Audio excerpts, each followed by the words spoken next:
All right. Evening.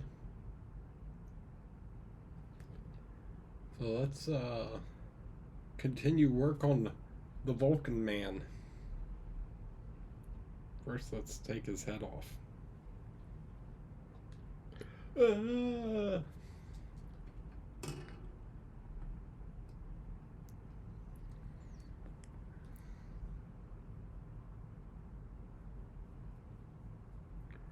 Alright, so I was looking at a picture of him, and this is not green. It's actually black.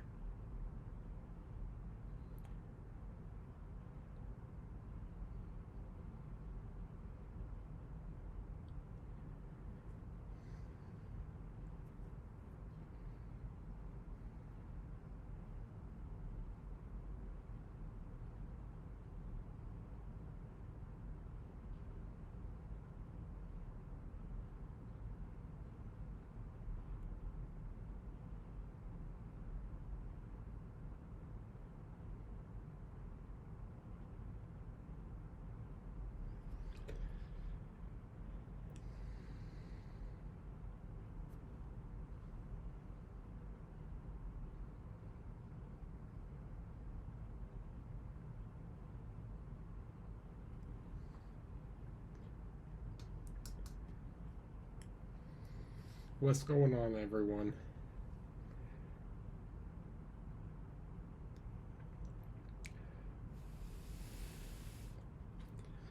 How's everyone doing? Good, I hope.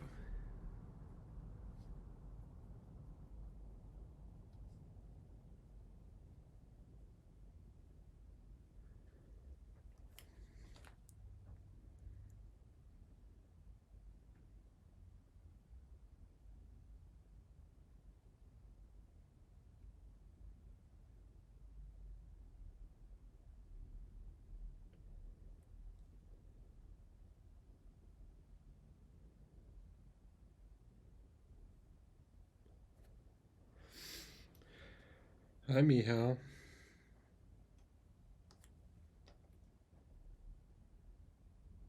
Ni hao, Mihao.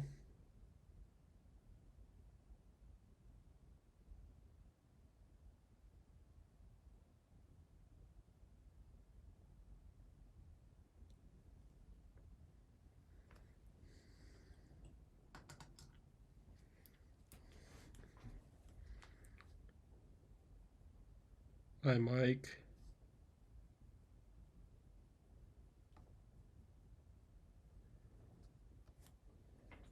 I'm good, how are you?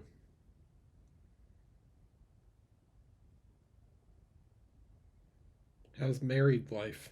It's way different, right?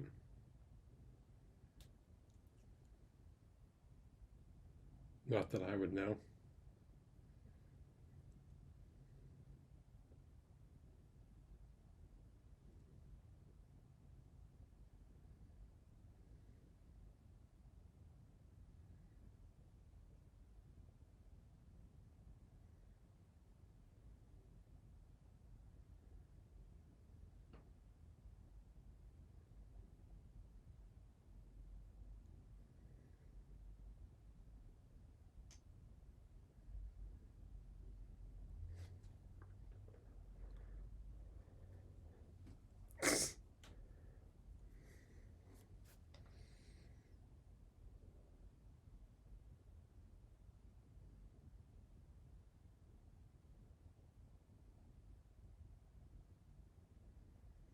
You bring this upon yourself. You do it to yourself.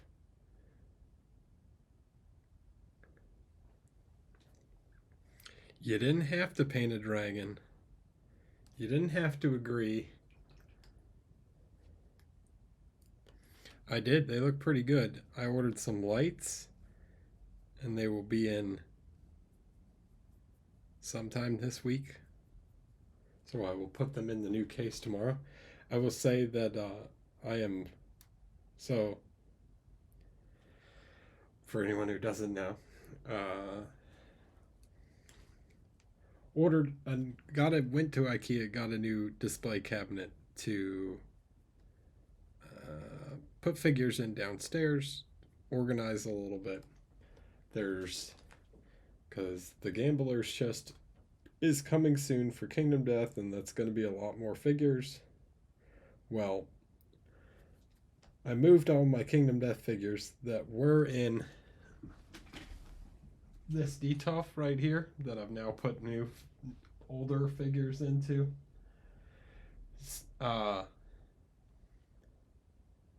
And it's now like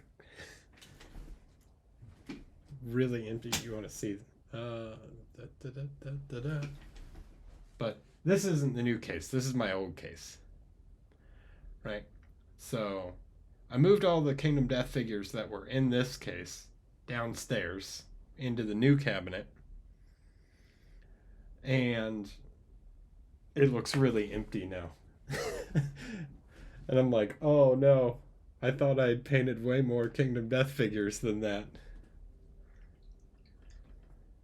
That's as close as I can get. And you want me to, hold on. I have to be careful zooming out because I don't want anyone to see anything secret. I don't want to zoom the wrong way. Okay, that's it. All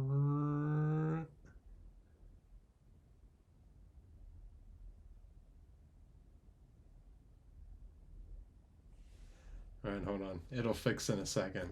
It'll go back to the other zoom. That's to like pull focus. See? So there's some figures in there. So anyways. Yes. No, I'm not showing you any secrets. In fact, I have to zoom out slowly because there's things on that top shelf that I can't show. And now I have to do this, and it's gonna like zoom. Anyway, I'll switch back to this, then zoom focus. I gotta focus on my beard. There you go. So anyways, I moved them all down, and now it's like feels really empty. Gambler's Chest, by the way, is an expansion coming up for Kingdom Death. That's like got way more figures in it. So I've got the new cabinet. I'll post a picture of it on Instagram when I've got all the lights and everything in it, and it should look pretty good. But yeah, I need to get painting some Kingdom Death monster figures, because I felt inadequate.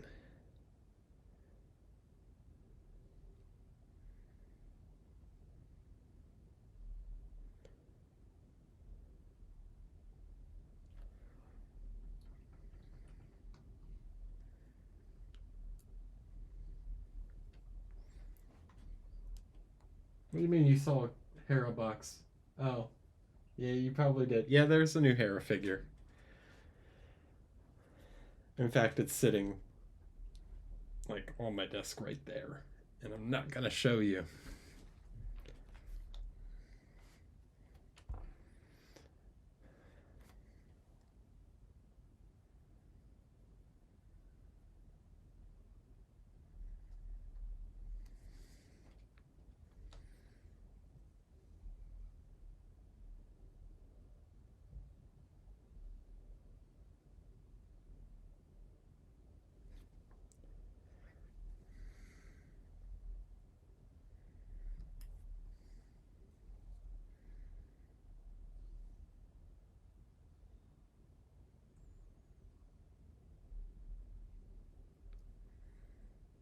So later this year, I need to get to doing some KDM figures. I already painted the dragon. That's the big red one that I did the video for Vallejo.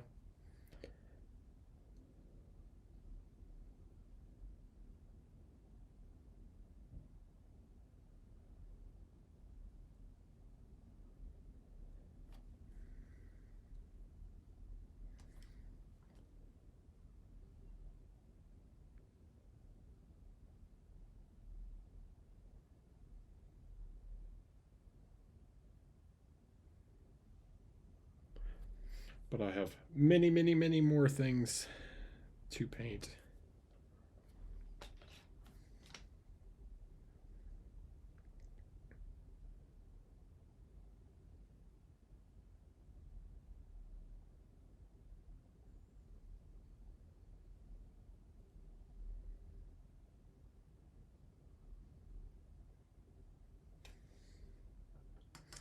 Look, man, you're the dragon guy, okay? I'll paint the orcs, you paint the big dragons. We'll see who gets more figures done in a year.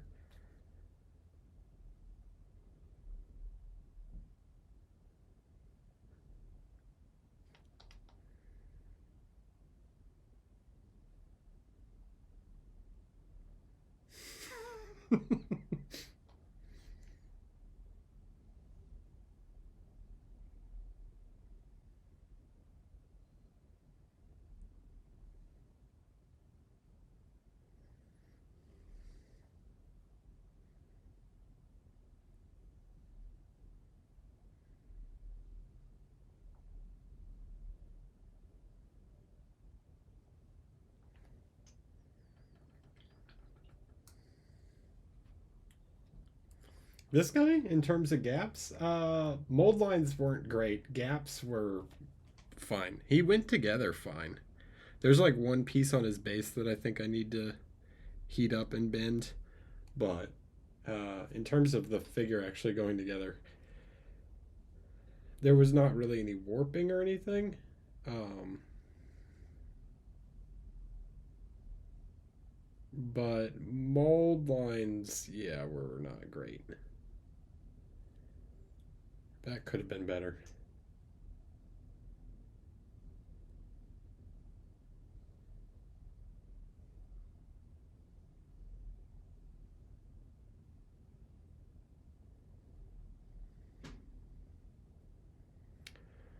Eric, what do you think about Capital Palette having cash prizes this year? This looks like I've got to make a $1,500 decision, huh?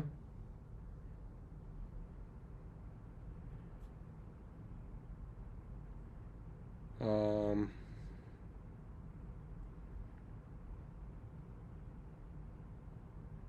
I will give my general opinion on cash prizes in miniature painting contests. I am not a big fan.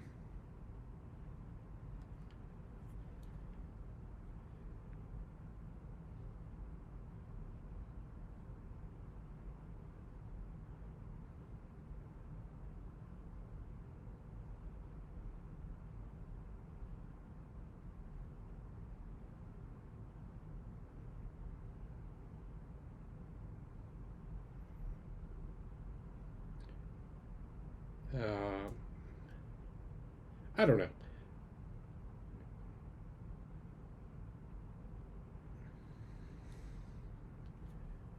I'd like to think we're a pretty reasonable bunch, and I don't think that it would cause really any drama or anything like that.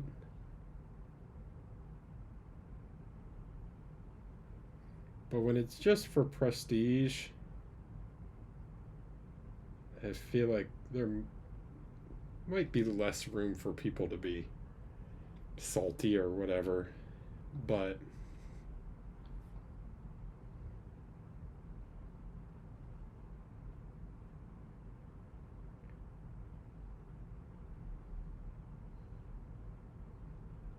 I don't know. King Crystal Brush always tended to have some drama around it, and that had a cash prize.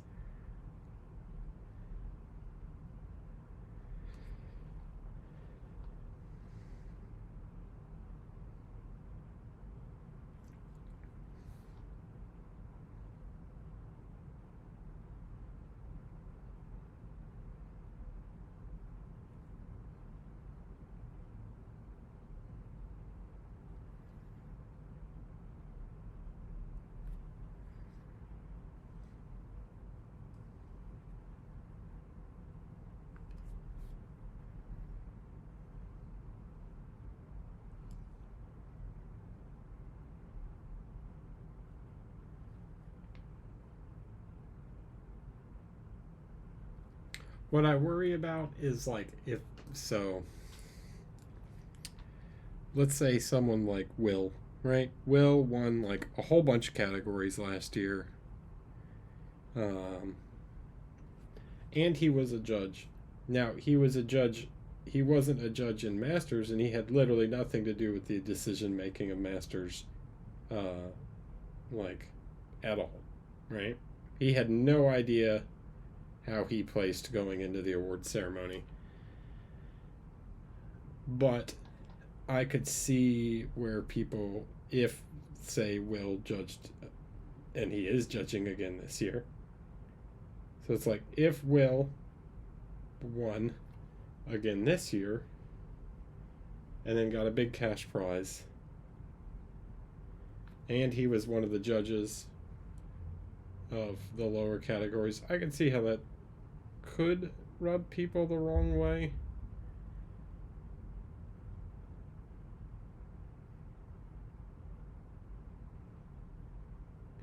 It's the appearance of impropriety or nepotism or whatever,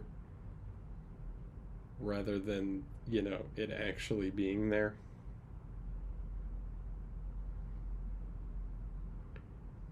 But here's the other thing you have to remember. Most of the people, when you're a judge, right? So I'm a judge. I'm the Masters judge, along with Chistov.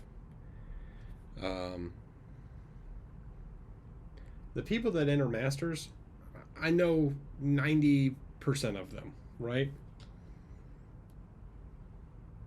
So to be, if I was gonna be biased, I'd be biased towards just about everyone.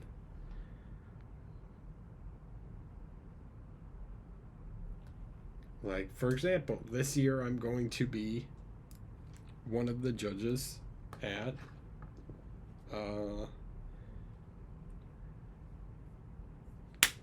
this is not the green I was using. What was the green I was using? Angel green. I'm going to be one of the judges at Monty. I know 90 some percent of the people that are going to enter Masters at Monty. Many of them are my friends and colleagues, we'll say. Not co-workers, because we're all basically freelance, but we'll say colleagues. I work with a lot of them, right?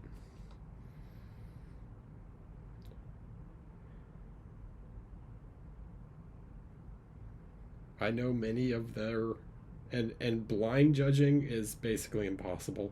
Like, you can keep something secret, but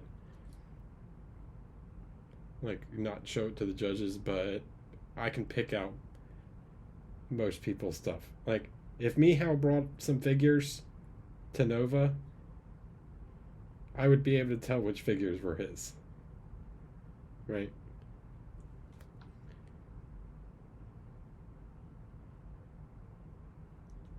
Even if he didn't tell me, like, those are Mihao's figures.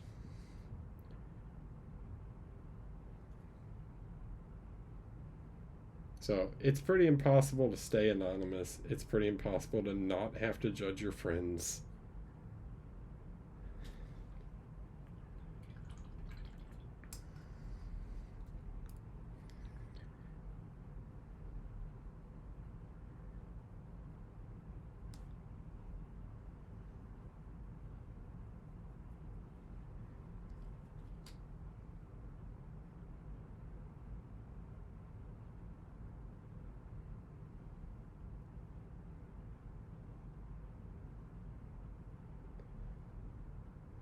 But I will say, in general, that I am not a big fan of the cash prizes. I think it's cool that they've got it. Like, great. Maybe it'll help encourage, you know, some more foreign participation. Like, the idea, like, that pays for a plane ticket, right? From Europe. Um,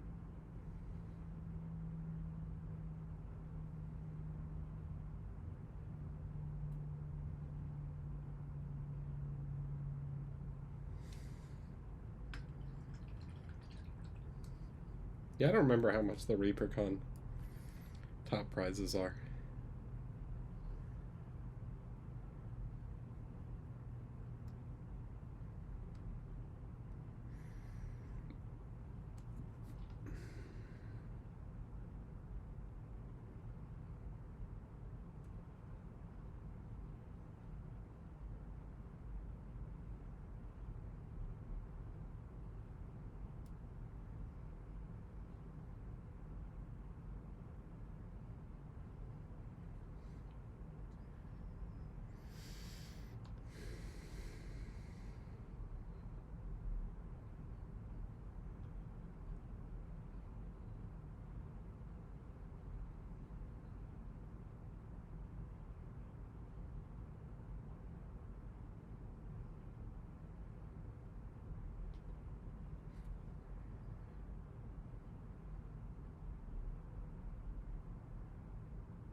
Yeah, I remember that.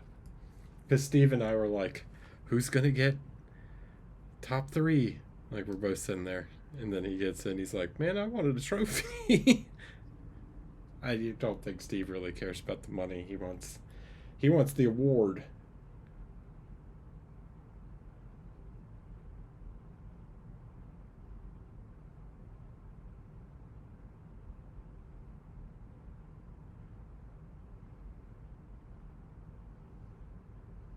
He's got to add it to his case.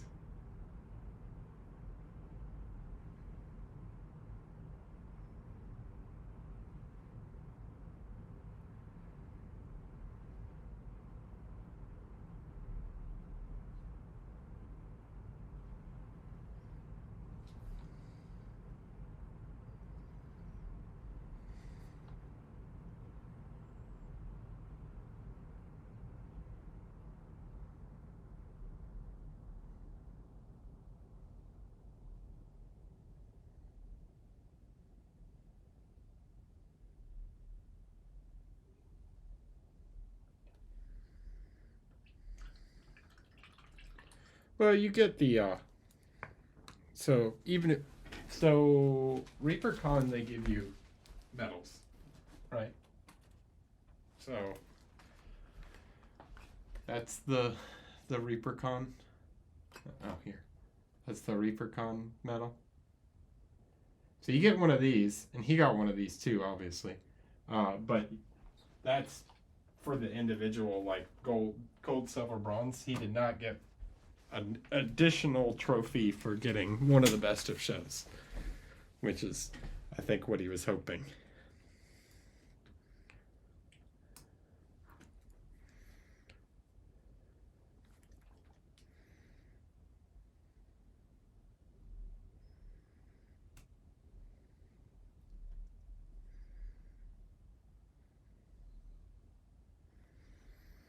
Hello.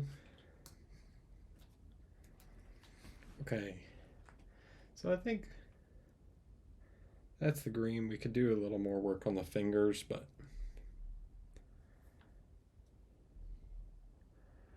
he's not so bad. He's a little over detailed, but he's not too bad.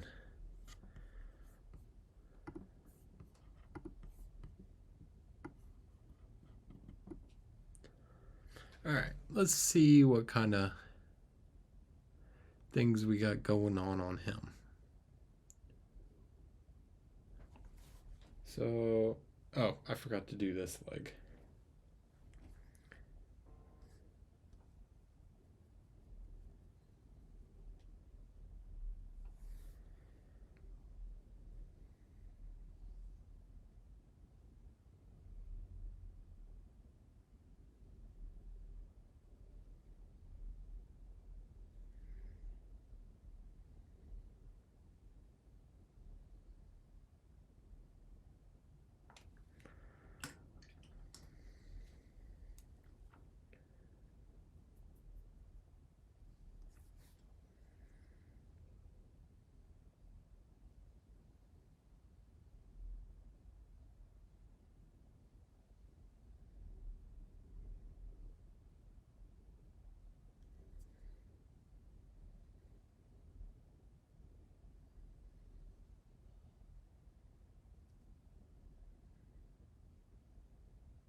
Now it's mostly facing downwards, so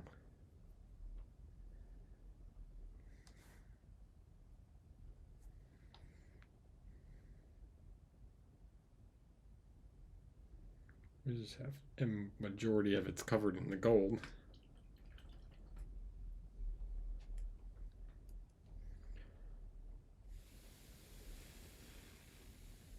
You talking about ReaperCon's doing a youth award? That's cool. And your guys are sponsoring it?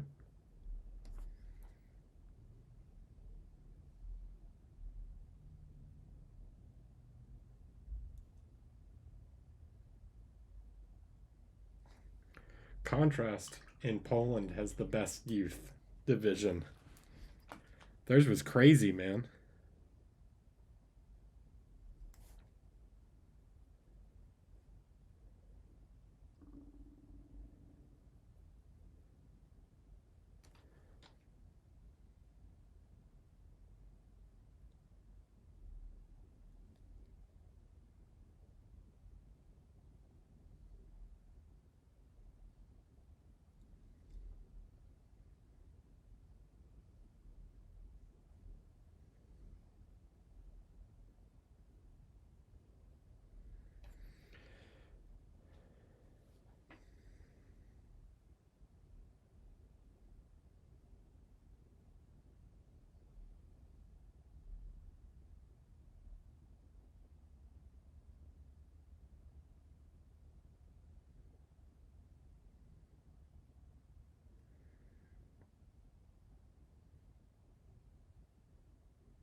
Okay, dokie. Now, what the heck parts are what? He's got so much junk on him. Need to figure out what all we're gonna paint gold.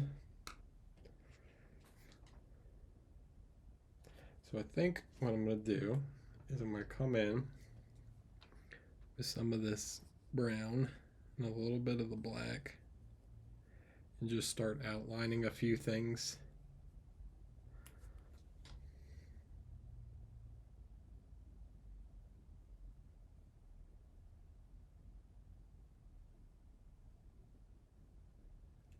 That I need to get back to being gold.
Right?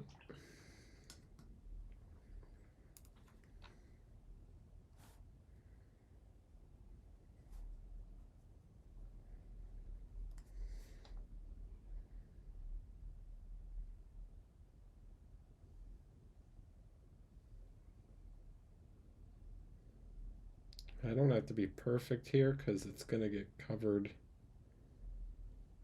in the brighter layers also. I just want to get a decent kind of outline around some of these elements.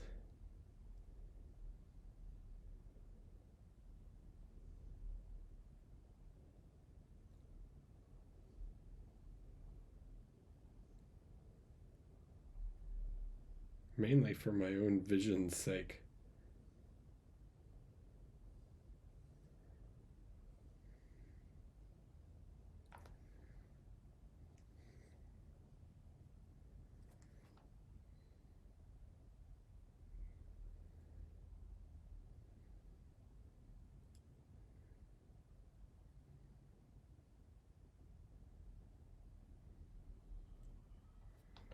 So I can see what the heck I'm doing.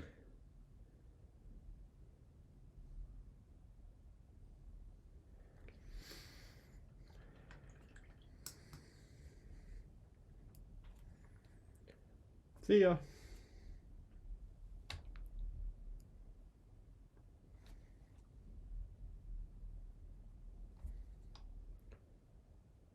So this is going to be all silver.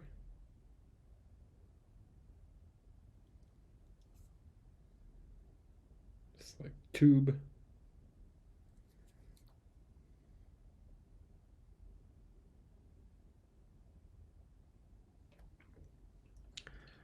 How about his wrist gauntlet?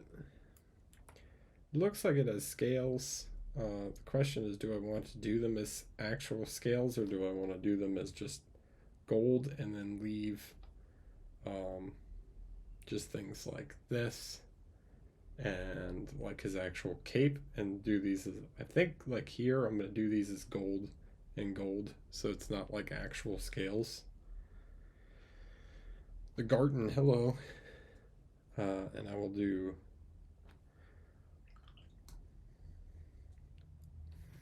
those other as like embossed metal to make them appear like scales.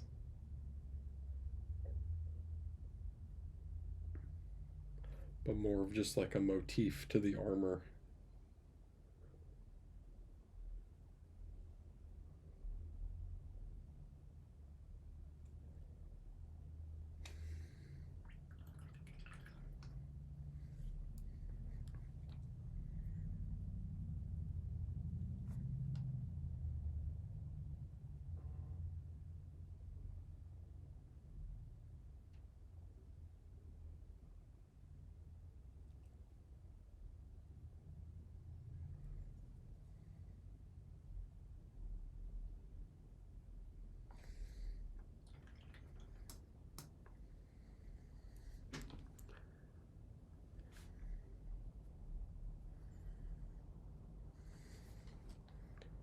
Okay, I'm gonna just apply like a wash of black to some of these areas around here. Again, just to help me see some of the details.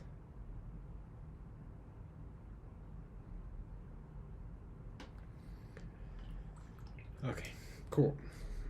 All right, let's start with some of the gold, right? I want to do, I don't think I want to do them as like a pure gold.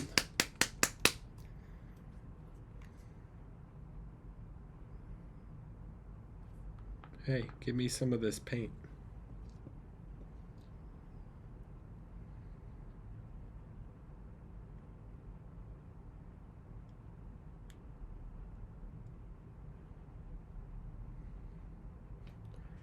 Did you guys get enough of me painting gold the last time on the last figure? You know, when I did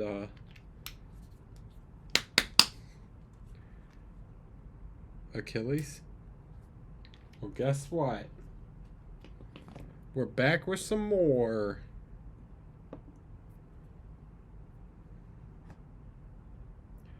Where's the...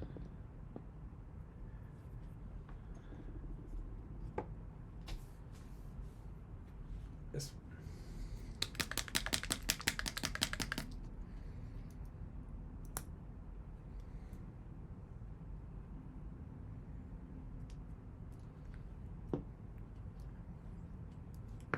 Then we are going to need some sort of medium kind of gold, sort of yellow ochre color, just to give coverage. And then we'll use this guy.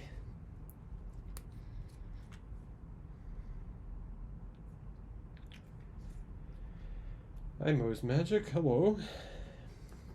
Okay.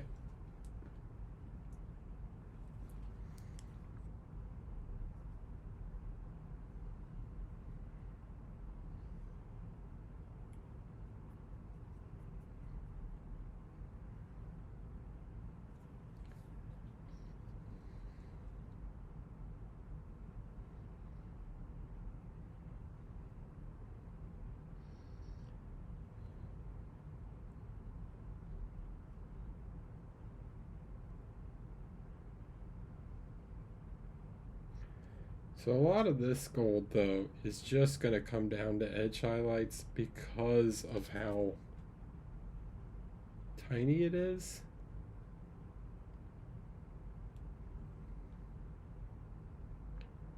Like, there are almost no flat surfaces.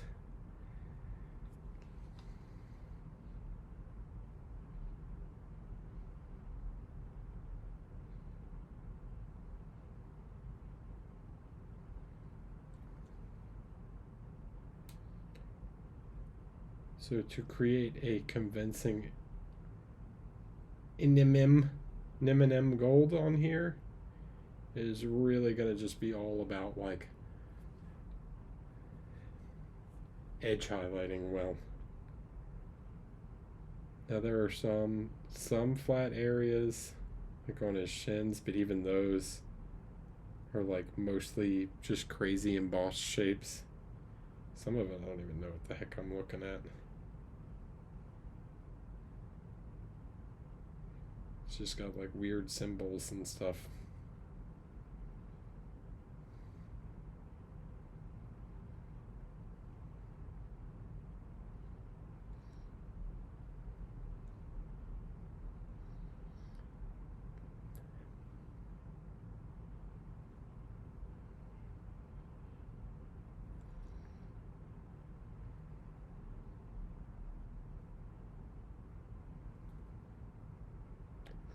So I can use the side of the brush a little here just to like hit some of these flames, some of those raised edges on the flames,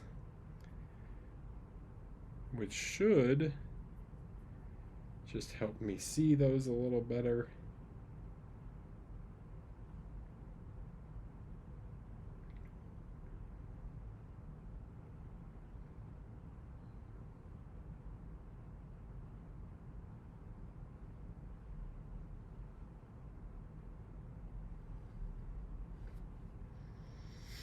Hi, Heinz. How are you?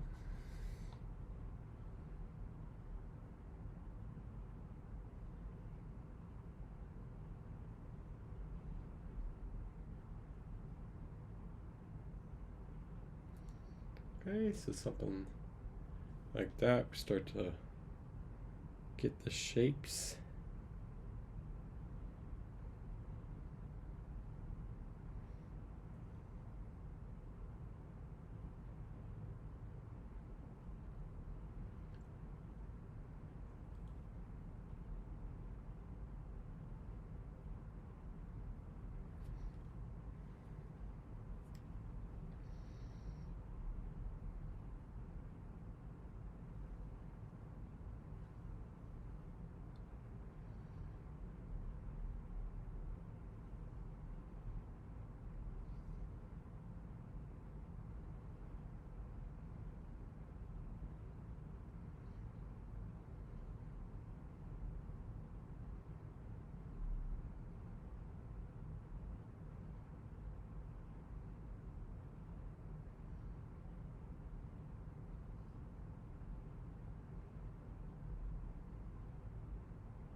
Right, pick out all the edges of the flames, right?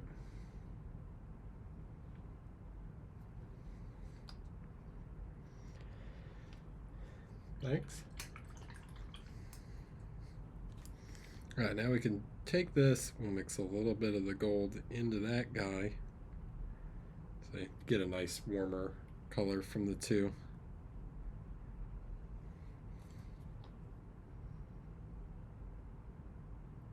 Now we're going to do the same thing, but we're going to start shrinking the area where we paint the gold. Right, so the edges are still important on here.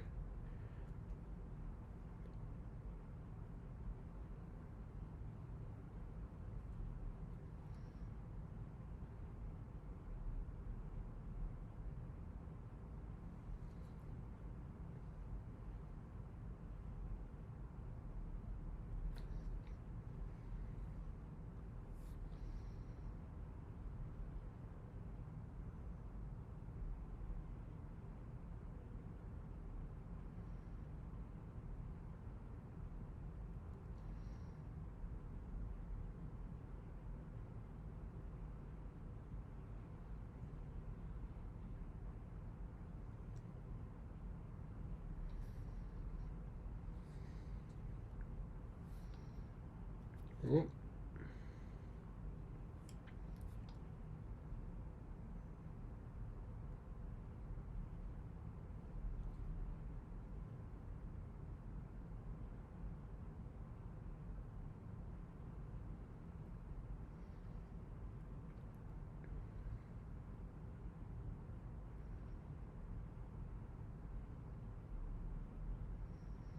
And we follow a similar kind of shape to, like, this is still a cylinder, right?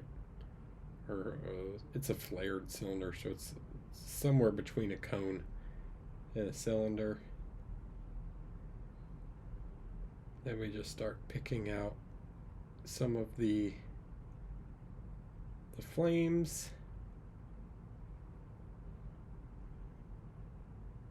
I think those are supposed to be lightning bolts.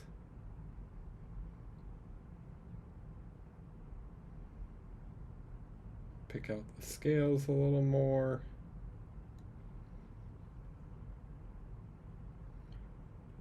Okay, we want here where we've got a flat surface, we want to get a little bit of the proper gold in there.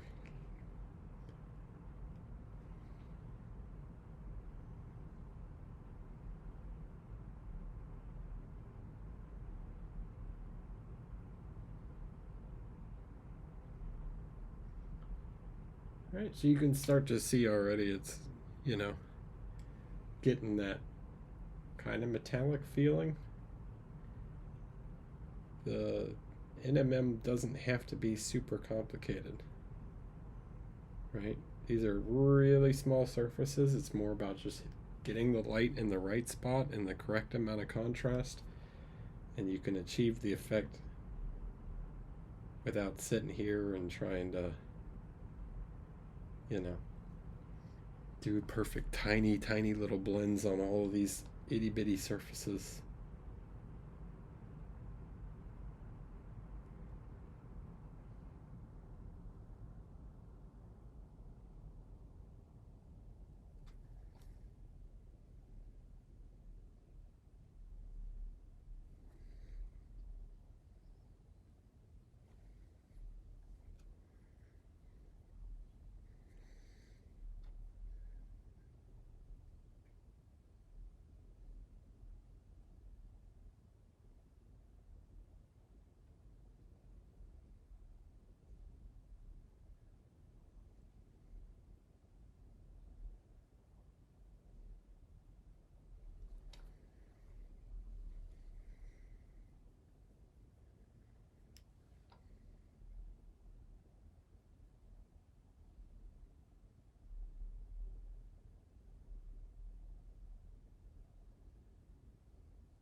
Okay.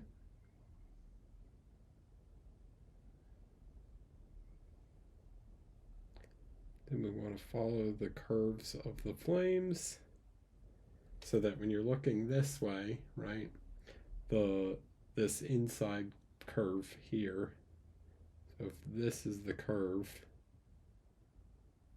right? This curve catches the most light.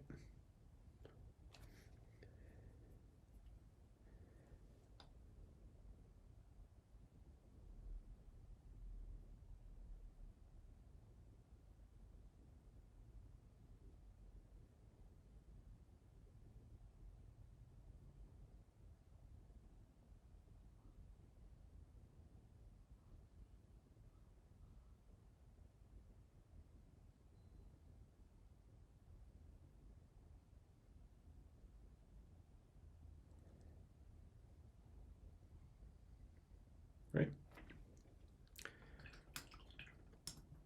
Okay.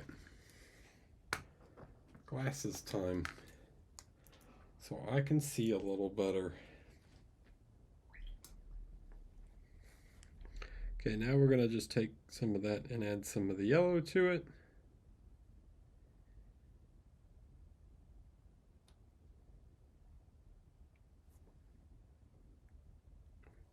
Hi, guys, goal. Right, now we apply the yellow.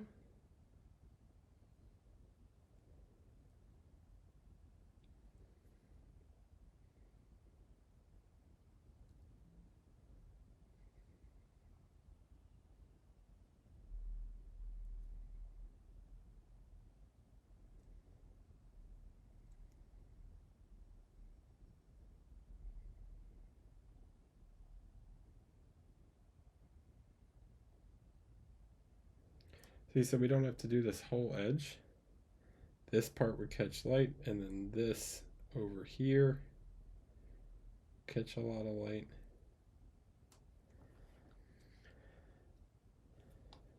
And then this section right here would catch a lot. And then we can paint another little highlight there.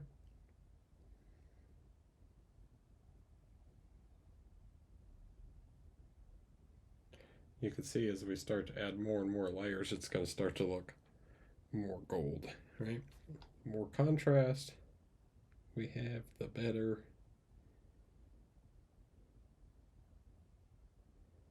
But we don't want to lose the yellow feeling of the gold, so we can't use too much black and white. It has to be in smaller areas.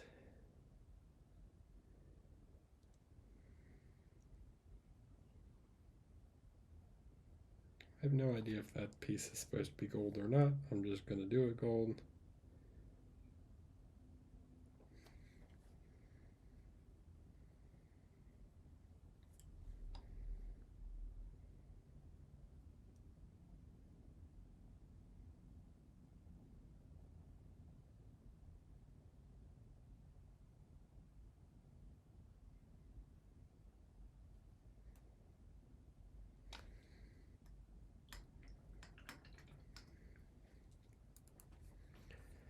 Okay.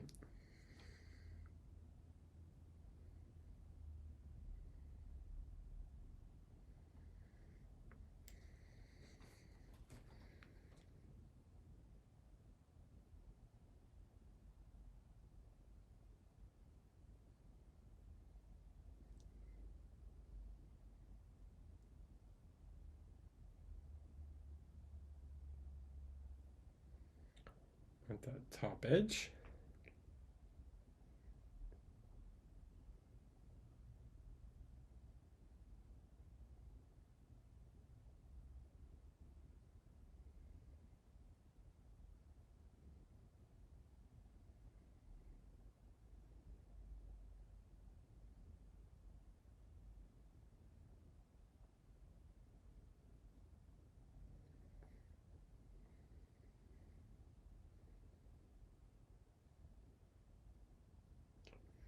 Like I talked about before, consistency is everything when doing this.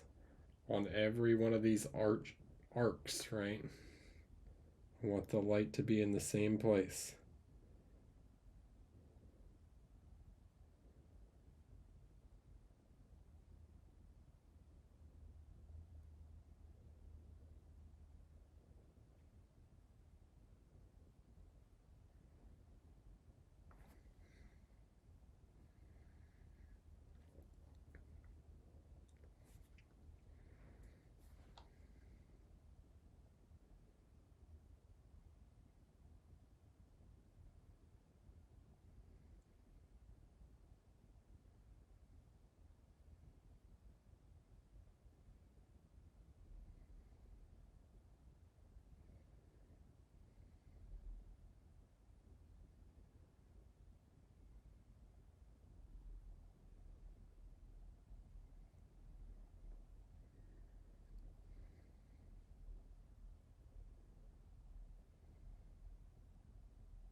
Okay, get that top edge on the lightning bolt, right?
Okay.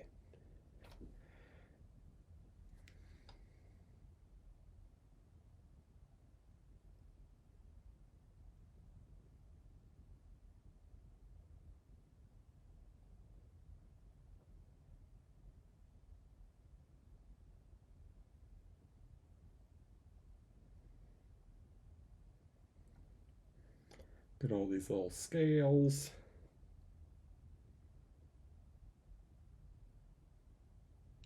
I can add some little, like, couple more dots and shines in places, like maybe there's little tiny scales in there that are too small to even be sculpted.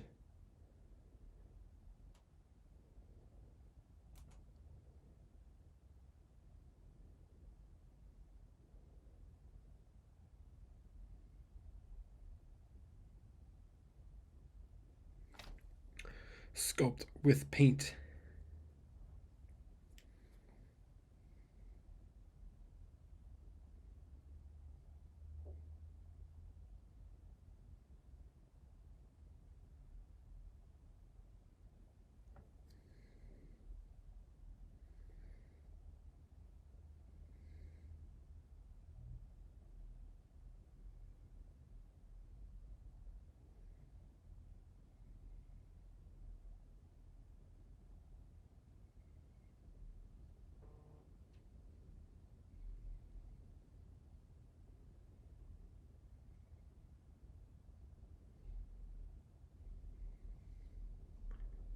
Ta-da.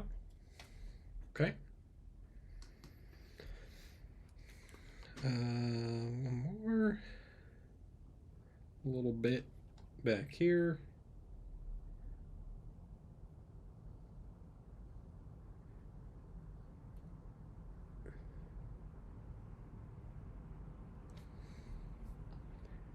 Just put a couple little highlights on the corners there. Right. Not too hard. Now, in these little sections here, I want to just soften that transition slightly. Just a little tiny bit. Okay. Now yellow.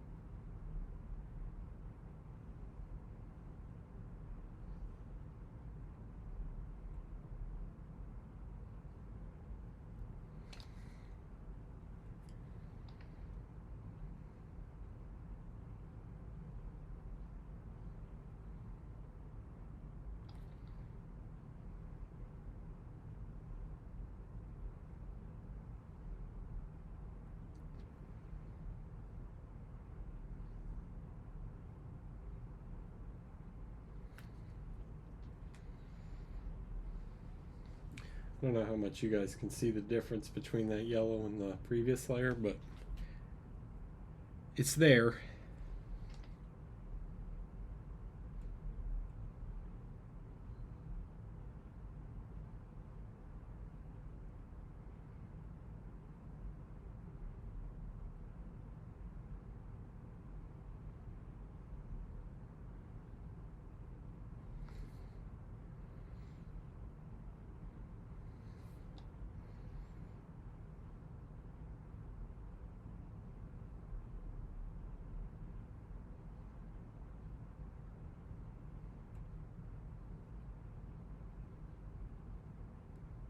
Alright, so that's fine on some of this is fine on some of the bigger surfaces. I'm gonna actually skip this layer on some of the really small flames. But when I say bigger surfaces, I mean bigger than like a millimeter.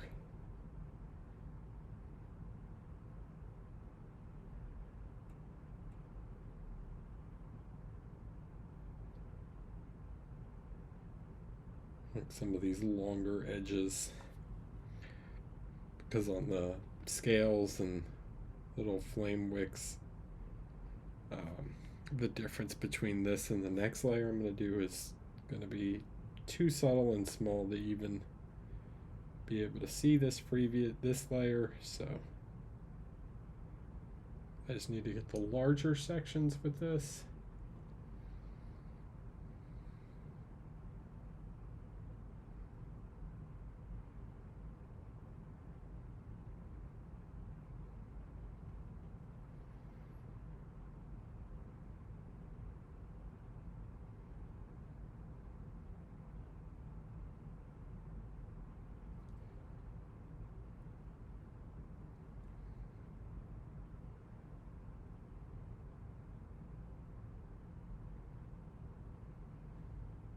Right? Something like that.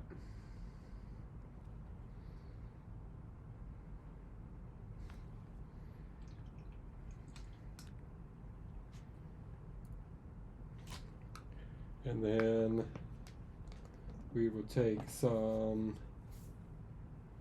ivory. Where's ivory? Yeah. Hello? Whatever, white's fine.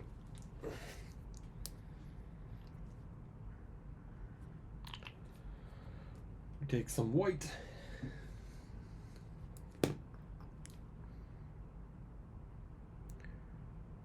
Mix it about 50-50 with the yellow. Get a nice super light yellow.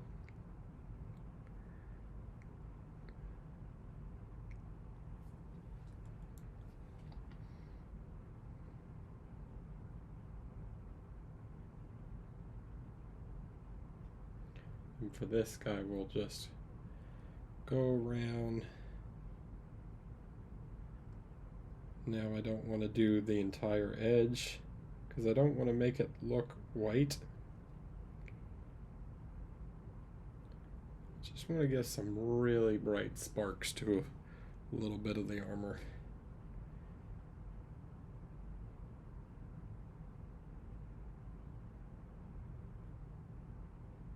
Okay, so this will mostly be just like dots.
Put some dots in the brightest reflection points of the flames.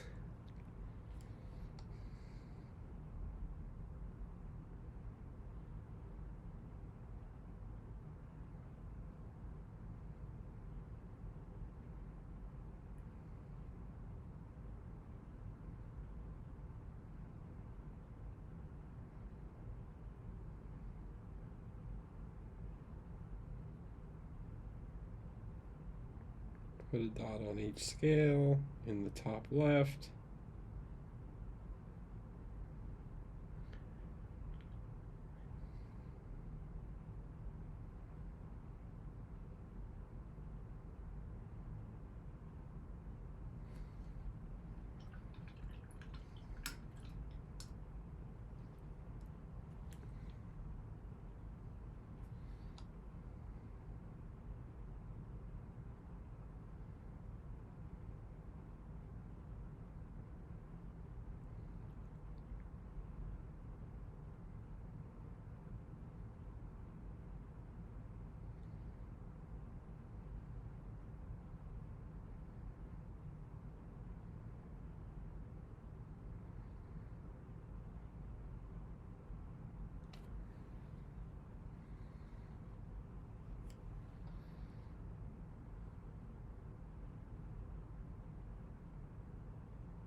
And then on the other side, top right on each scale.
Okay.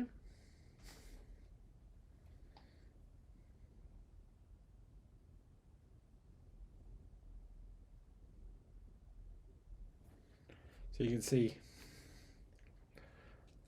what that took all of, like 20 minutes to paint the gold NMM on that leg. You don't have to go like crazy overboard trying to blend every little tiny surface in just the center of each one along like that center ridge. I'm going to put one last little dot of like pure white, and then maybe like a pure white dot in the corner of a couple elements just to make them stand out a little tiny bit more.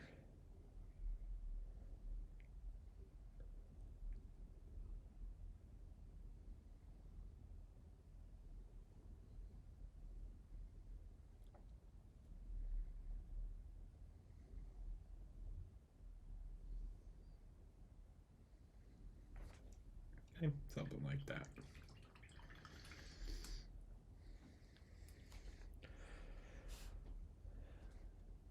Not so hard.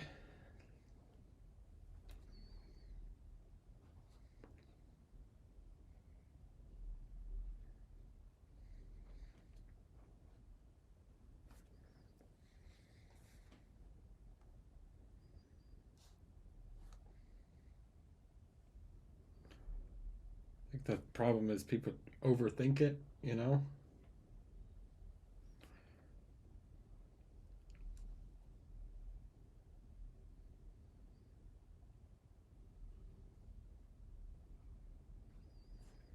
Cool. All right.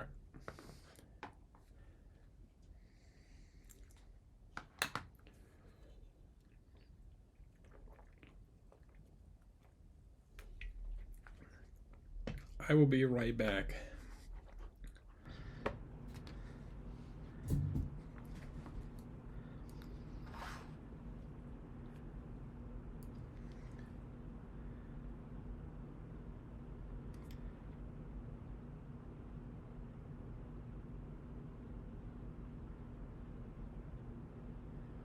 Mr. Rivet.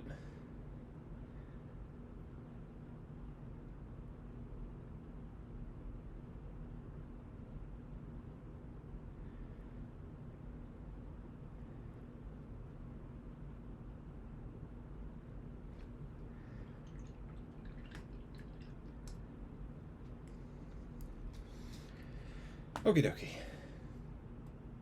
So, time to do the other leg. In case you missed the first one, let's do it again.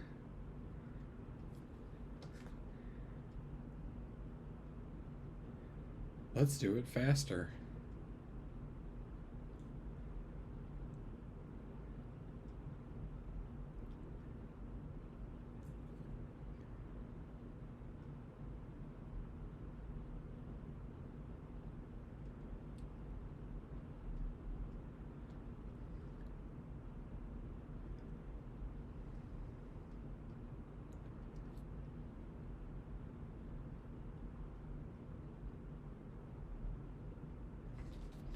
Turn my fan on accident.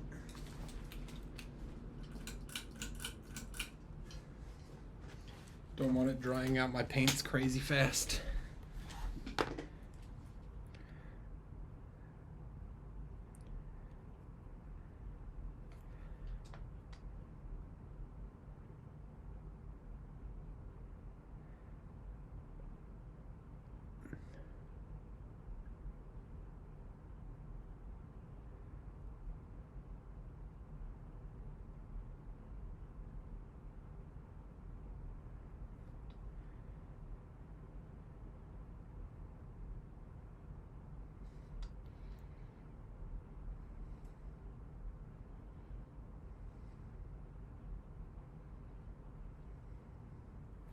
Yeah, you guys didn't see it. You've seen the left leg, but the right leg, that one's going to be way different.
I've been missing some. Sorry, I have my thing muted. I missed a bunch of notifications. Felsius Shinamu, Mr. Elfhelm, Gazgol, my lovely lady Blumps, Jacob Jansen, and for F's sake, and Scoozy, Miss Scoozy. Hello. Thanks for following, everyone.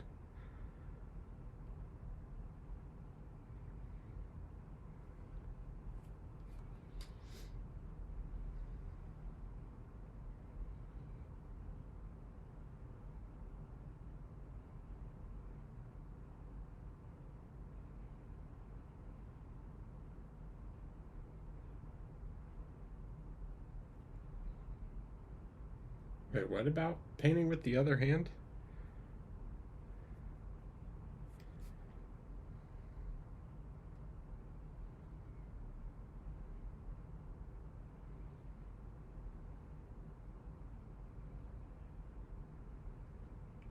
I am not ambidextrous.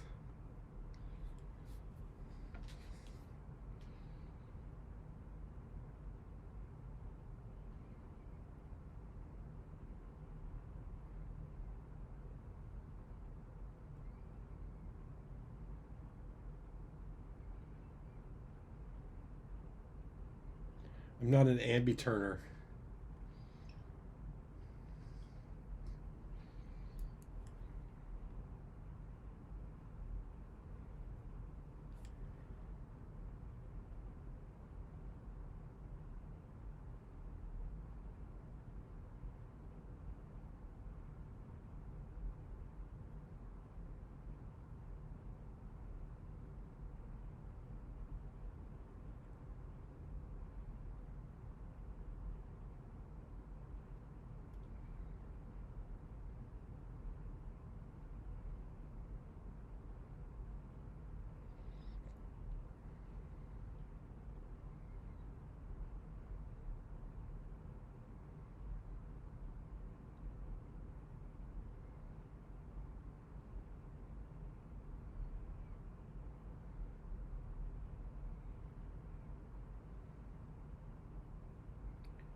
At least I don't think I'm ambidextrous. Let's find out. Nope. No, that's like impossible.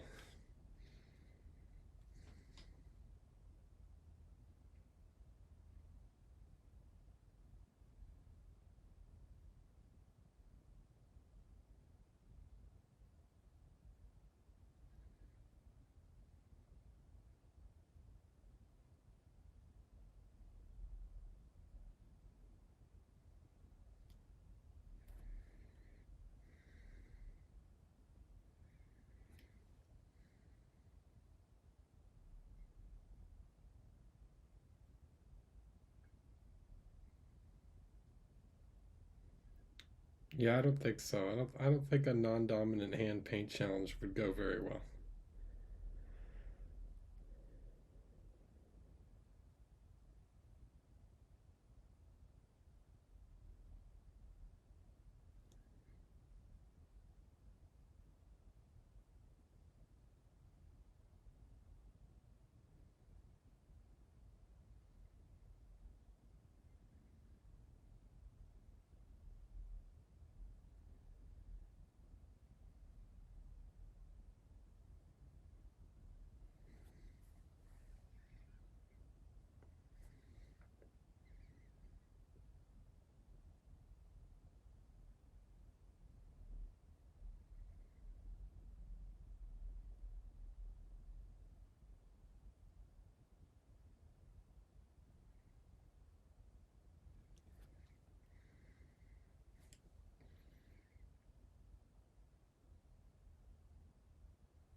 I don't laugh at people for hobby questions.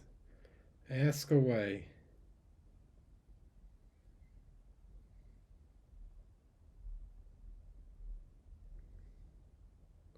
When doing magnets, are you literally just putting the magnet in every part in the same direction to make them? Uh, okay. I don't do a ton of magnetizing, but when I used to, I can give you a tip on how to magnetize. So what I would do, let's say I was doing a Space Marine. Give me a second.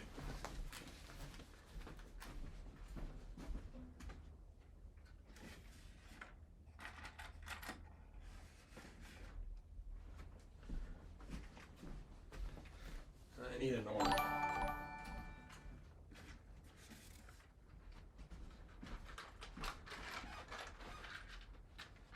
Okay, here we go. So let's say I wanted to magnetize these arms. What I would do, so let's say you had a hole drilled here for the magnets and you wanted to put magnets in the torso. I would glue the magnet in. So I would drill all my holes. I would glue a magnet into the arm, and then I would stick the like stack of magnets on top, so it's like this, right? So it's like a peg of magnets like coming out, like a long row of them. And then I would take this while they're stuck to it, and I would stick the end one in, glue that in, and then I would just slide the rod off. And I would do that on every single body that you need to magnetize, slowly just doing that, and then do it to the other one, so that when you're done, you know that all of the arms are the same thing. Then you do the opposite for all your arms. So you take a body that you have, you stick the rod of magnets on the end of that one, and then you take all your arms and you glue them on one at a time to all the arms. So you know they're all facing the same way.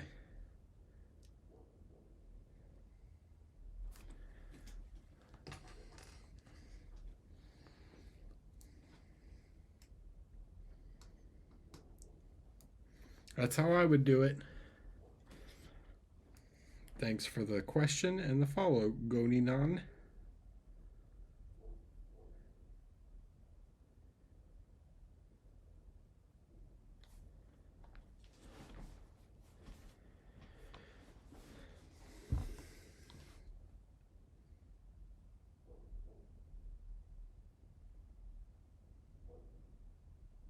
But I haven't magnetized anything in years.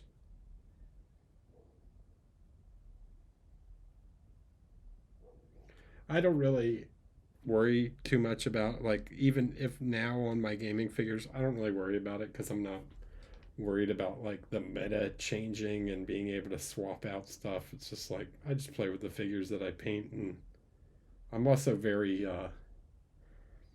particular with my posing and stuff. So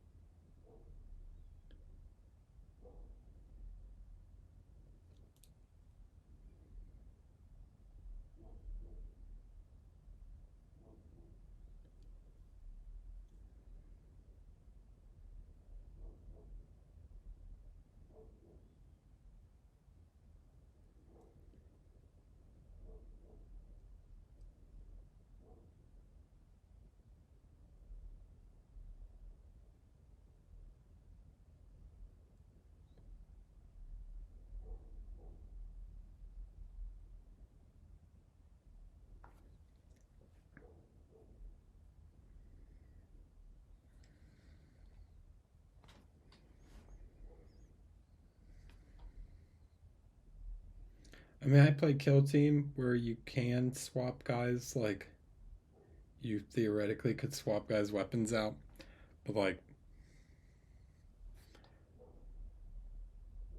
I'm more interested in, if I wanted to have a guy with a plasma pistol, I'll just build another guy with a plasma pistol and paint him, and then that's a excuse to have another, cool model, but I'm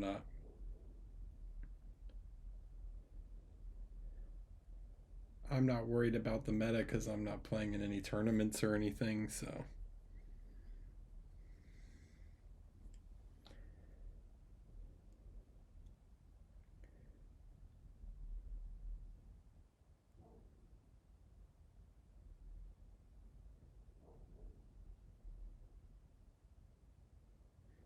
if my figures look cool, I'm happy.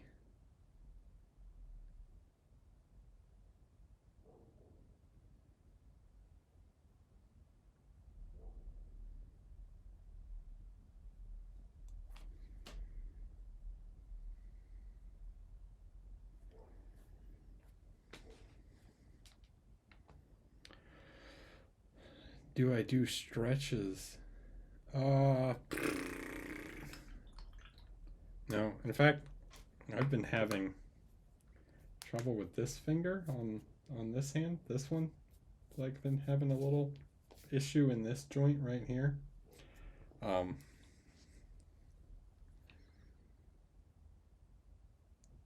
a good painting handle is a must. Your hand can cramp. Like, I used to get like really bad, and I still do if I paint for like crazy long hours. Like if I go like multiple 12, 14-hour days in a row, I tend to get more elbow pain than hand cramps.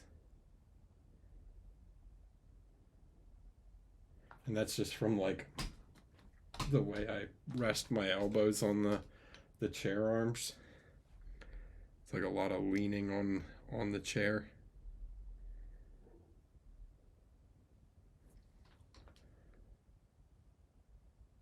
Um, uh, but a good and a really heavy model can like cause some wrist pains, but I don't tend to really get hand cramps or anything.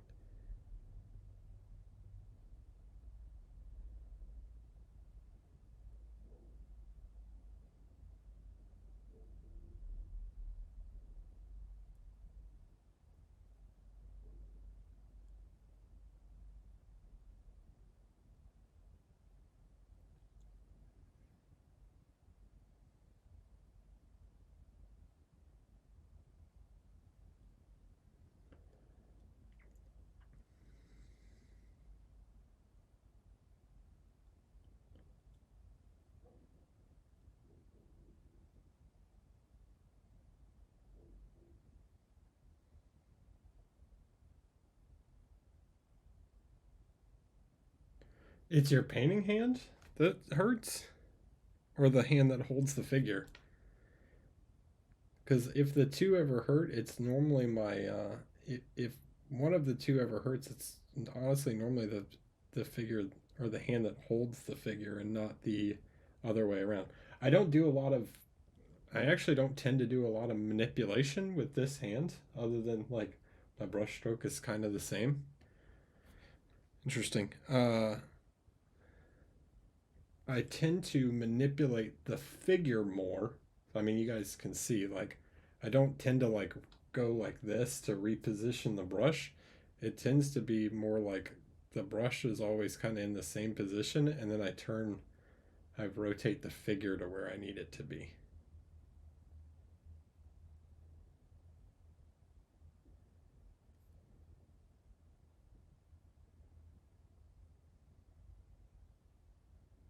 I sometimes forget, like, I don't, these are such things that, like, I don't think about, I just do them. Um, that a lot of beginner painters, not that David, you're a beginner, but that like you know that people maybe don't think about.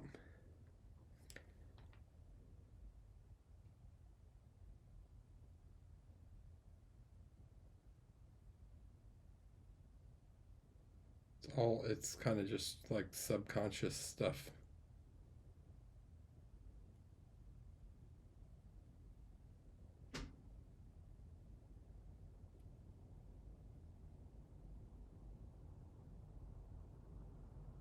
Yeah, my painting hand almost doesn't move at all. It's all of the manipulation is in the figure hand, which is why I recommend getting a good, comfortable, ergonomic painting handle. Because like this, right? This is comfortable. I can hold this in like a lot of ways. It doesn't require me to like have a lot of grip on it. Um, I like this one. I actually like my other one better because I have pretty long. I'm a tall guy, in case you guys didn't know, and I have pretty long fingers. But I actually like this one.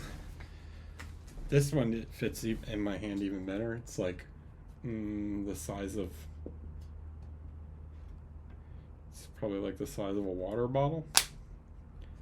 So this one's even more comfortable to me. Like it requires no like grip strength. This is the worst shit you can do for painting. Like this is terrible. Like you will hurt your wrist will hurt so bad pretty fast if you're trying to like sit here and claw a base. Like this puts so much tension in here. Like in your wrist. So yeah, I would not do that. Get something that you can like this basically like I'm not even really holding this most of the time. Or like I'm not gripping it, right? It just kind of like rests in my hand.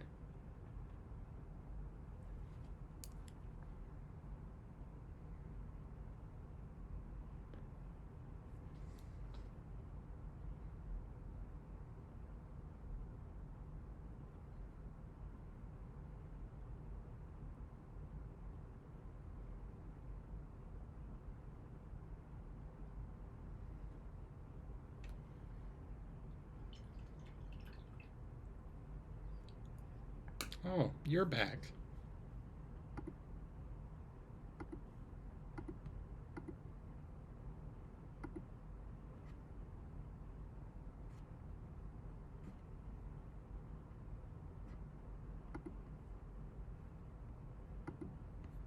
See ya.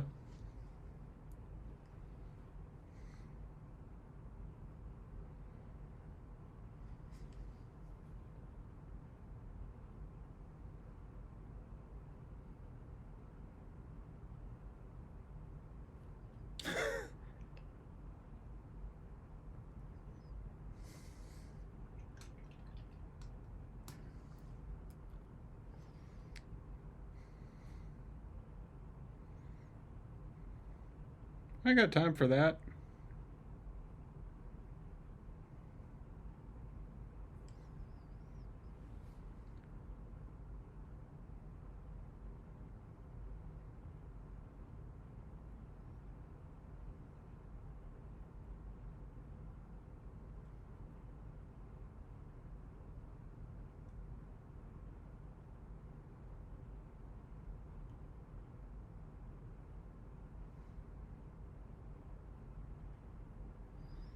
Hi, Fenric.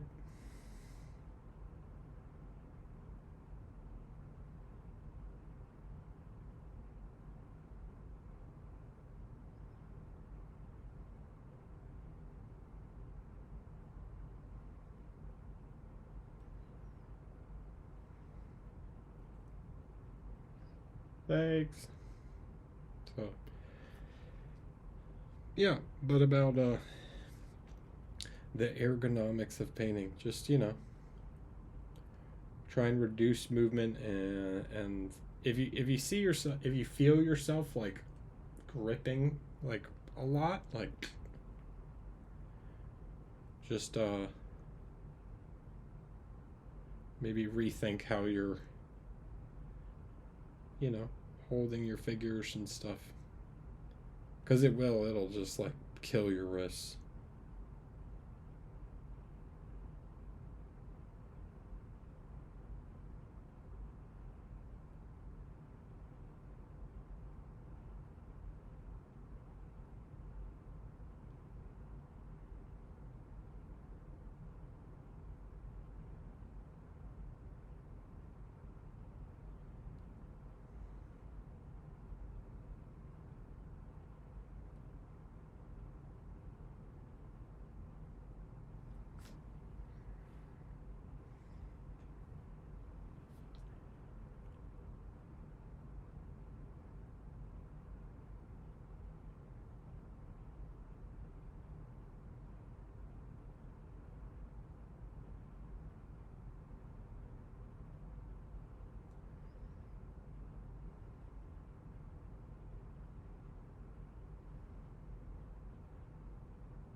Oh, what do you guys use? What do you like? Wine corks, champagne corks. Do you have a painting handle that you like? Honestly, the old GW one was pretty nice.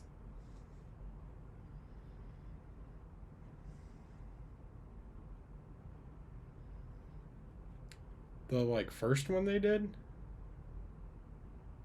it was a little more bulb shaped.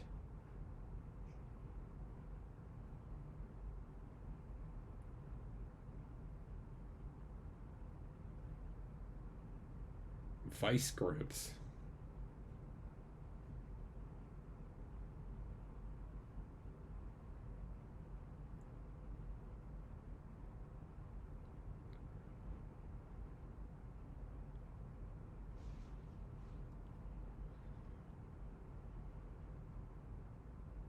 Yeah, the first GW handle, they made a new one with like a really skinny neck on it. I don't know, like who thought that one was. I don't know. I don't understand what the point of the like super skinny neck on that thing is.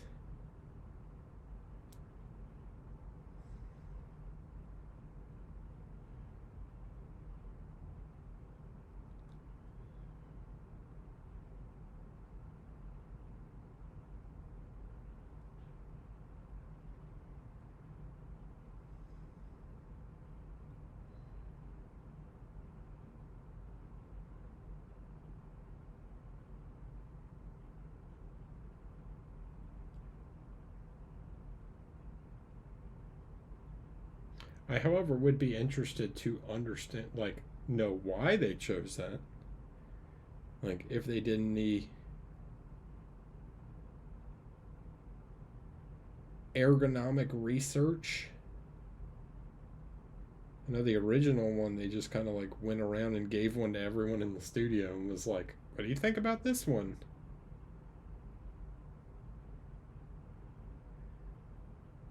Use this for a while.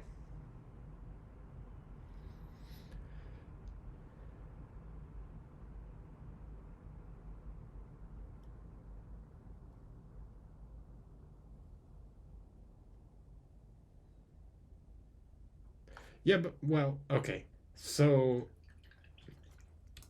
here's the problem, right? You guys say like less material cost, but the initial cost of making the mold to create those things is probably more than they would save in material costs like long term.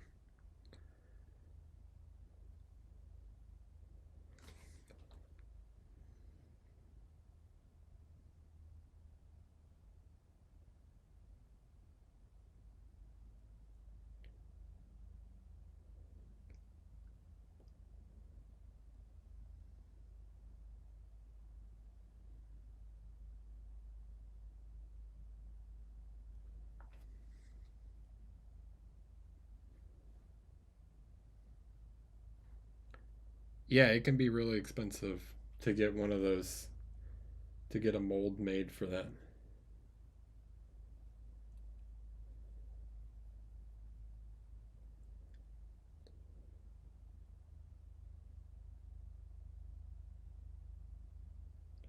Now that could be interesting, like patent. Uh, I don't know if they own a patent on that handle or not.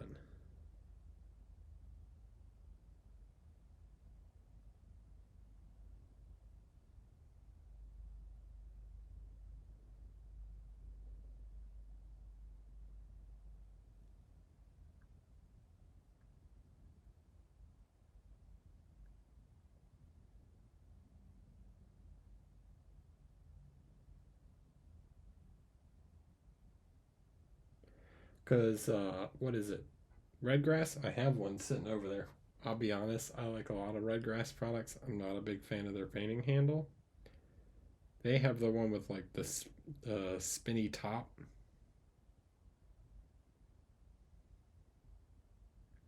I'd probably like it better if you didn't have to use blue tack to attach the figures. I really just like ones where you can use cork and pins to attach. Just stick some pins like that, like this. Just some pins in his foot stuck in the cork. And then when I'm done, I can just pull it off the cork and glue it straight to the base.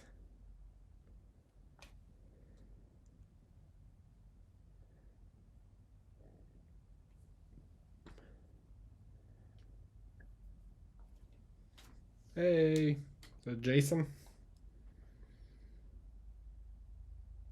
Jason, question.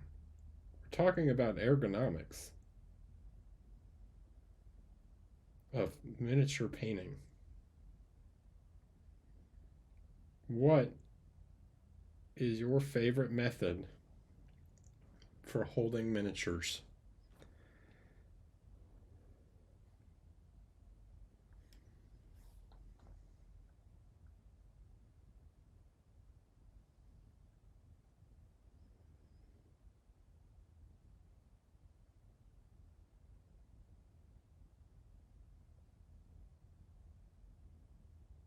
Do you guys sell a painting handle?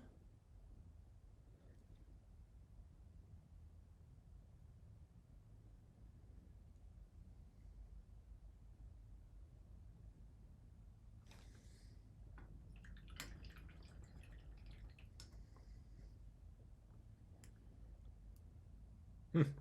Big corks, big bottle corks. Okay.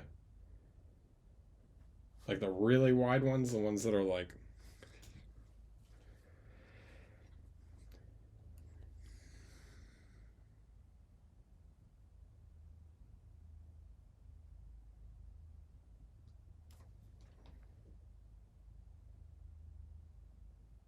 I also prefer a bit larger diameter handle.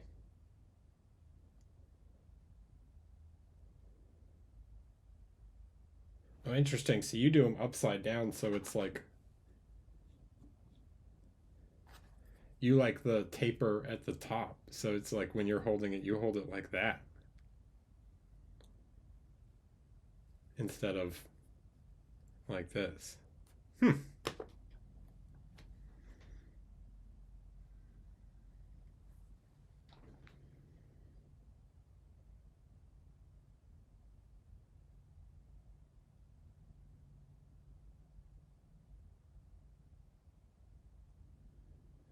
Interesting.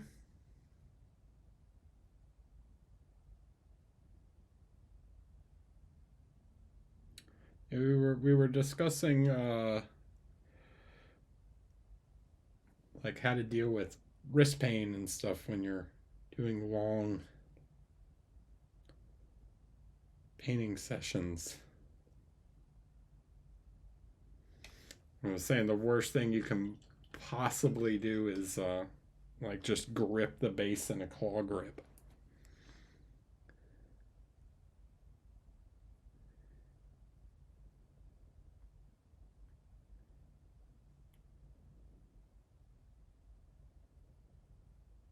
That's how Jordan works for Monument now. Jordan used to just use spray can lids.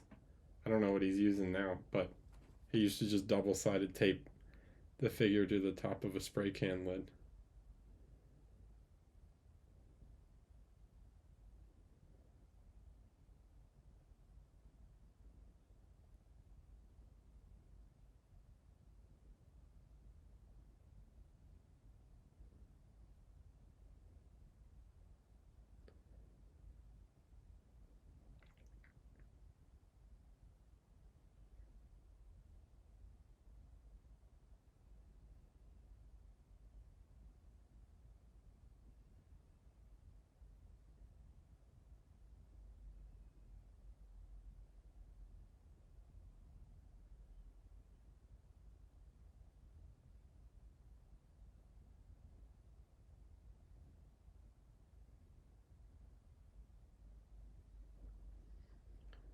All aboard the cork train.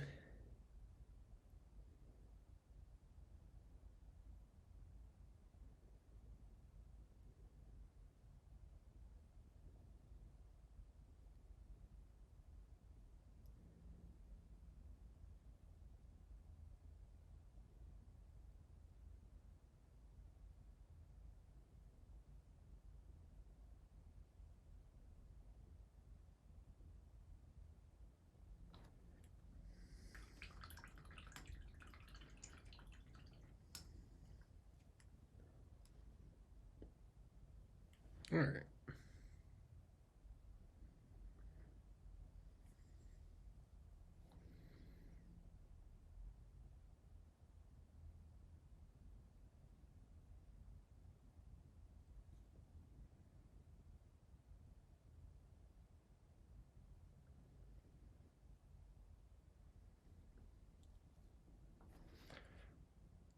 So there you go. 2 legs.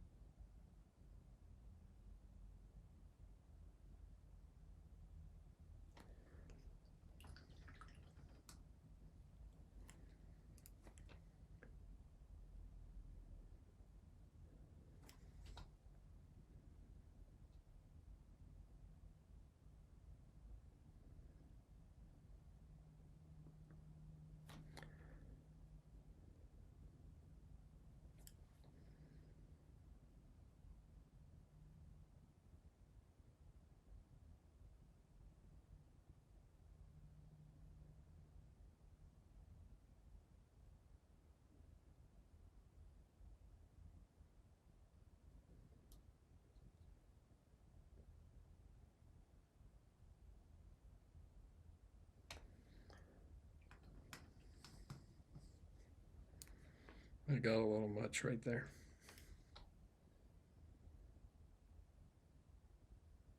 Just clean that up. All right. So, other than these parts, which will be steel, that part of the legs are done. So now we have to do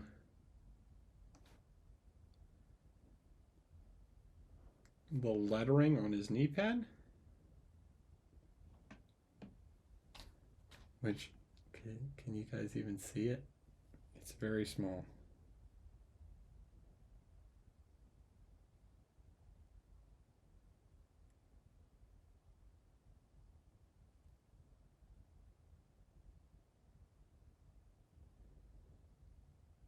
What the heck does it even? It's XVIII. Okay, it's 18.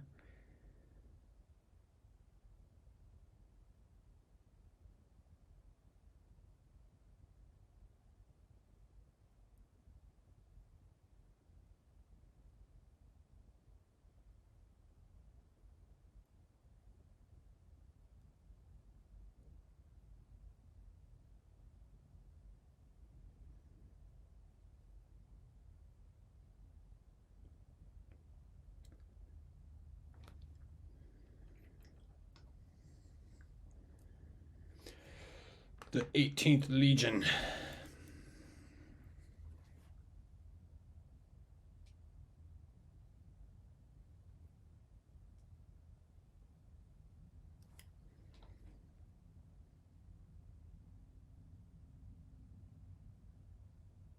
All right. You don't. So this has been on my palette for a while.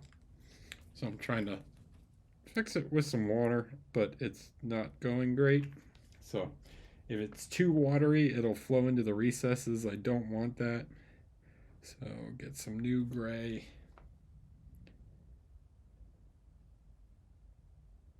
So I can paint nice, crisp lines.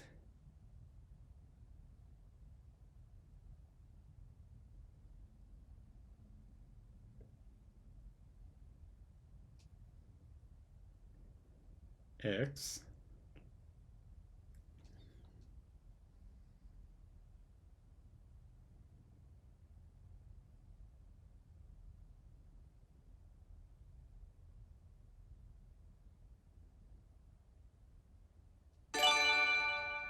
Ew.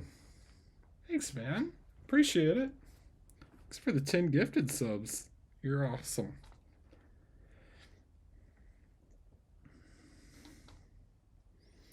Everyone, thank Monument.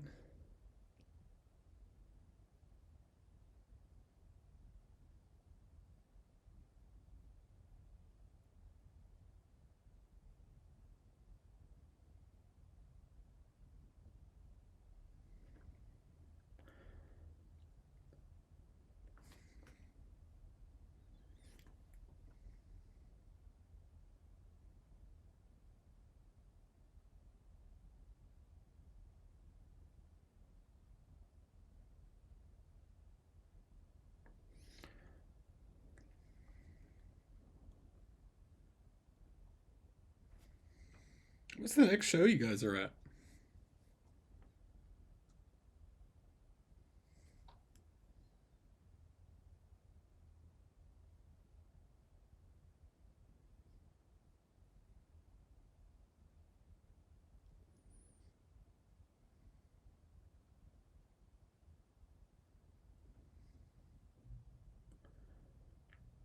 Okay, so to get these really crispy, we're gonna paint them right, and then we're gonna get them nice and crisp edges, and then we'll go around and clean them up with a little bit of the green afterwards. Oh, you coming to Nova? Sweet. Sweet. I don't do Gen Con. That's too many people, man.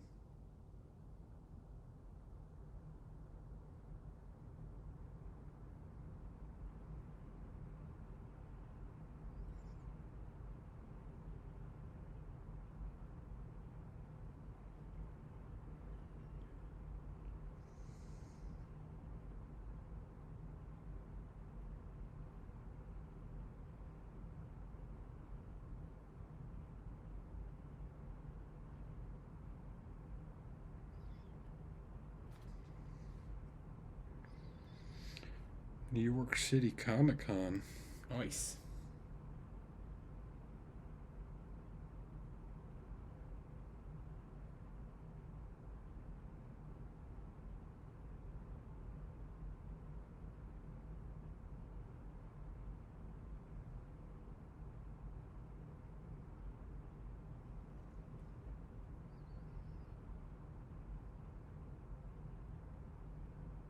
Oh yeah, did I see right? You guys are sponsoring a bunch of the prize support for the Nova Open Capital palette. Is that correct?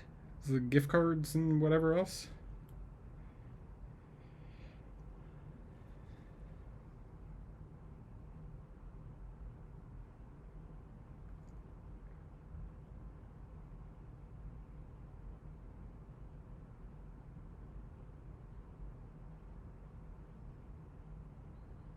Nice. Appreciate that.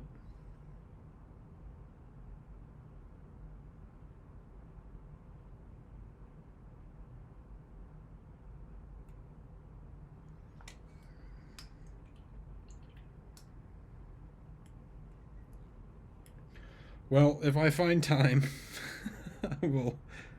Nova is always crazy for me, but in the hopefully in the evenings I'll have some time.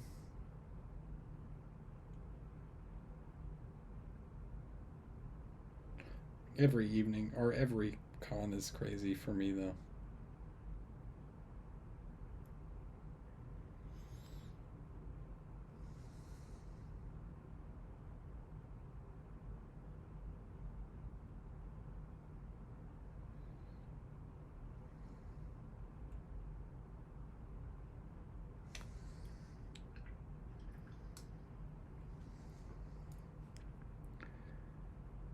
All right, let's get one little highlight on here.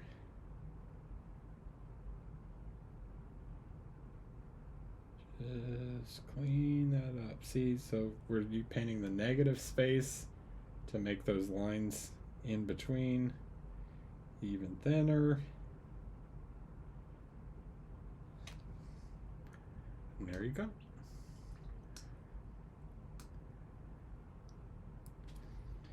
The 18th.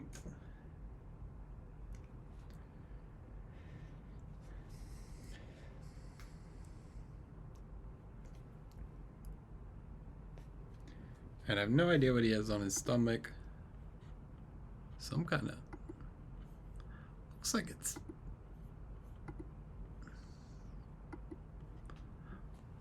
Oh, that's not what that is. That art does not match.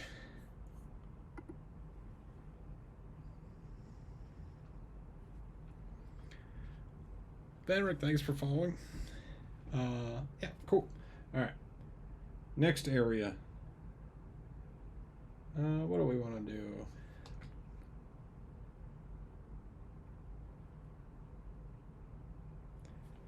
Let's work on, I guess let's just work our way up the figure, right?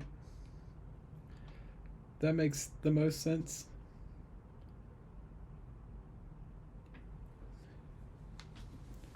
We'll start it from the bottom now. We here.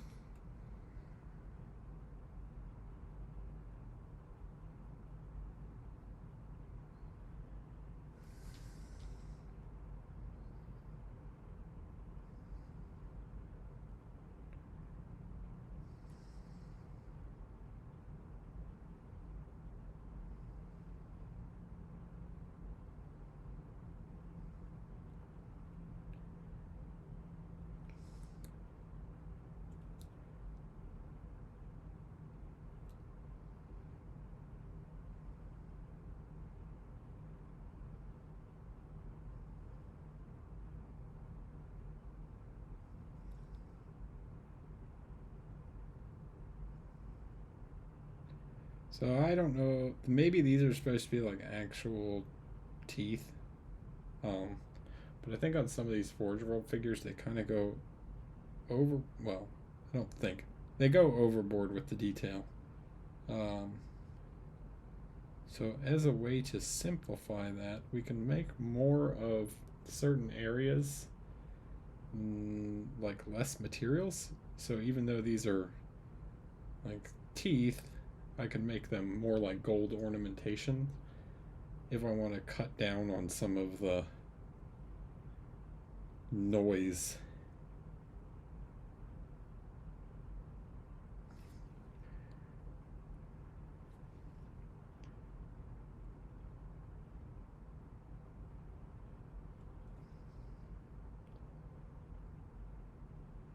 Because don't forget, this guy's got a big old cape too.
That we have not glued on yet, in order to reduce the to be able to reach some areas better.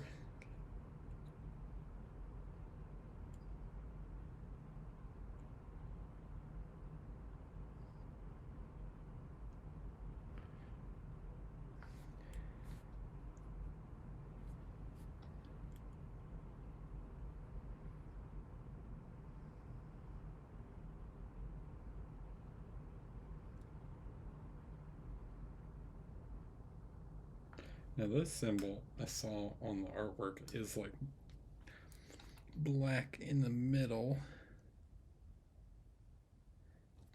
So I'm going to go ahead and paint that in.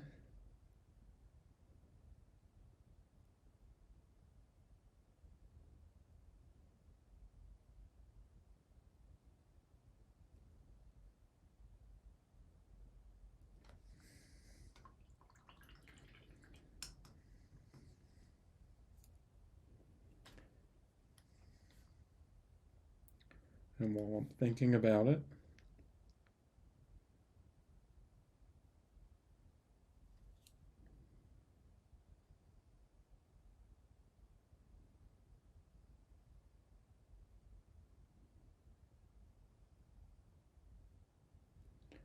paint his little ankle thrusters. Vents? I don't know.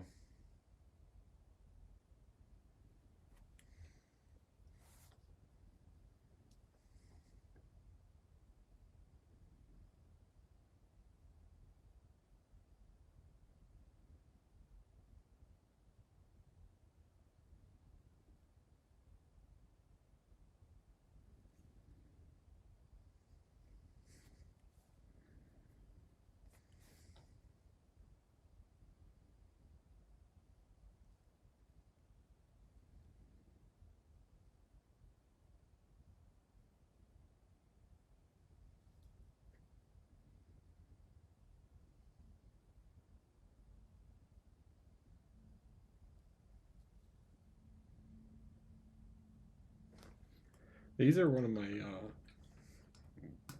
don't know what you would call those, but the like little studs on the ankles of Space Marines. So like these things right here. This is like my favorite design element of the like newer Space Marines. These guys have it too. The little ankle dome.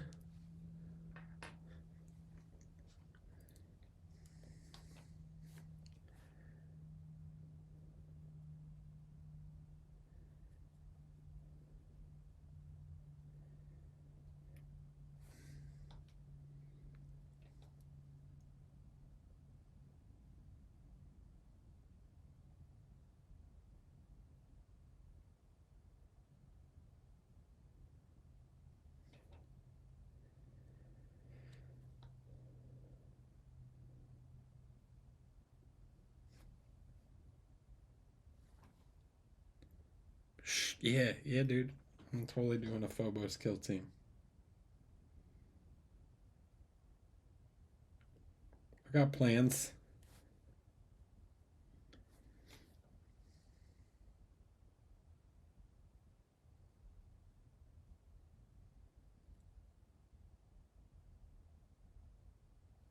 I got that Leviathan Phobos lieutenant. I turned him into a Reaver.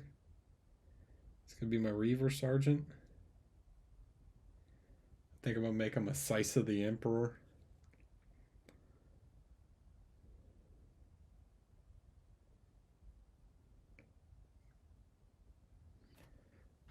They're all Death Watch, but I think he's going to be a Slice of the Emperor. And I want to do a Lamenter. I think he's going to be my medic. My Helix Adept. And then I'll probably do another Space Wolf from, what is it, the Sons?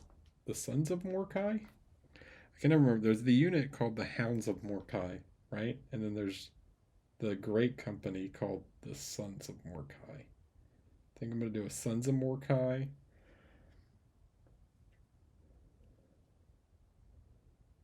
I've got a Raven Guard. I'll show you in a minute what the Raven. I've only built two of them, but it's kind of what I do to wind down after painting. Is I just sit and fiddle with a figure for a little bit to chill.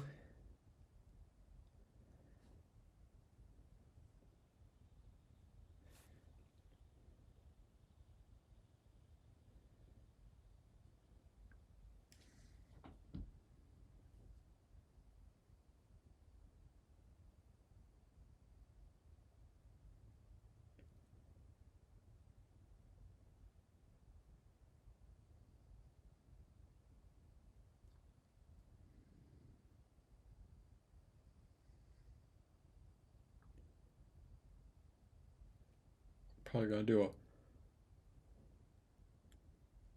Star Phantom. Is the demolitions man.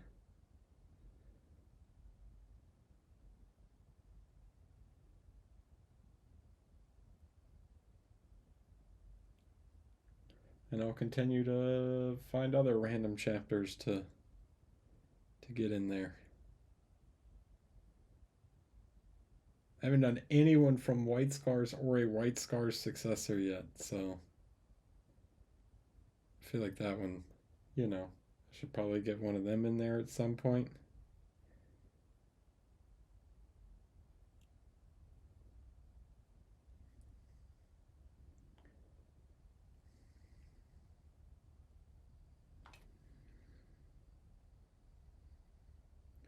Everyone's favorite chapter, the White Scars. Woo!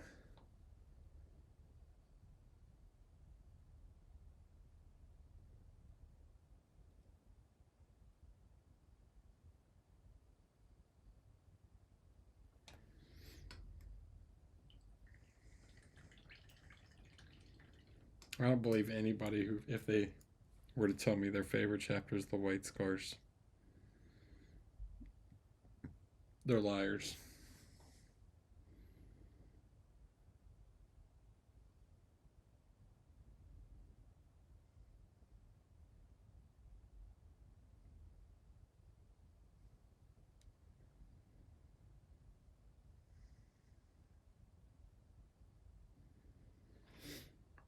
That's exactly right, Jason. If you wanted to play bikes, you just play Ravenwing.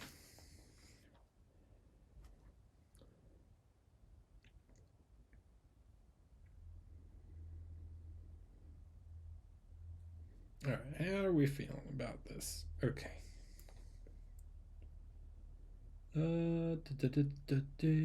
Okay.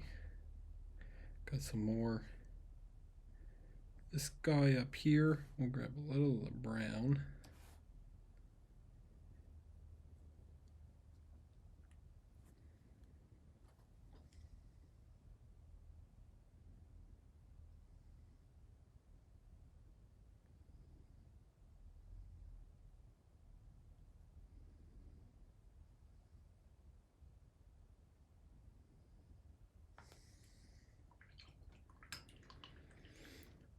See ya.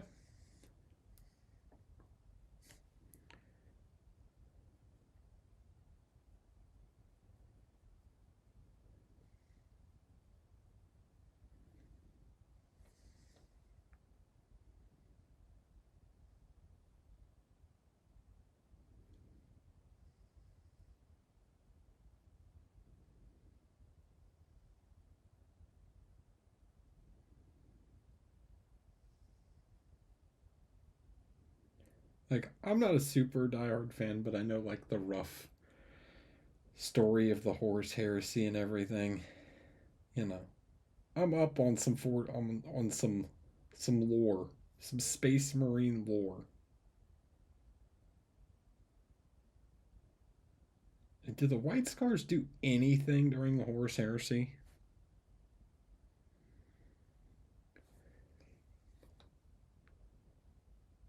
Not that the Salamanders do a whole heck of a lot either. They go to Istavan and kind of get their ass kicked.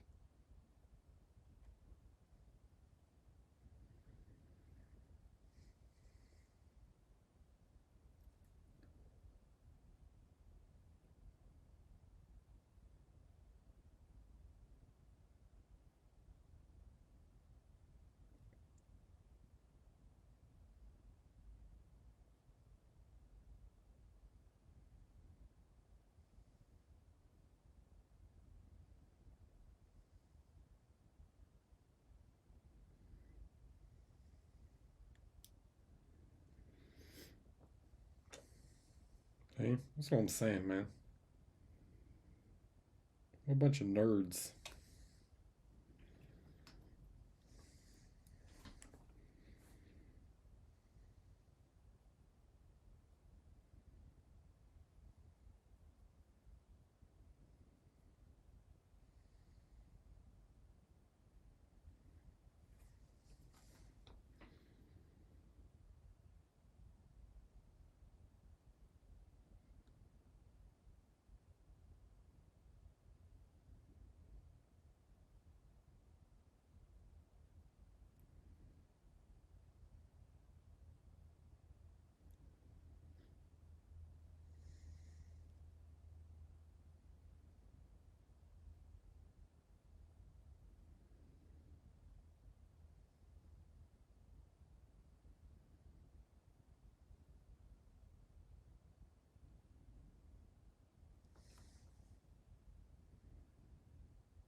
He got a mouse cursor on his stomach.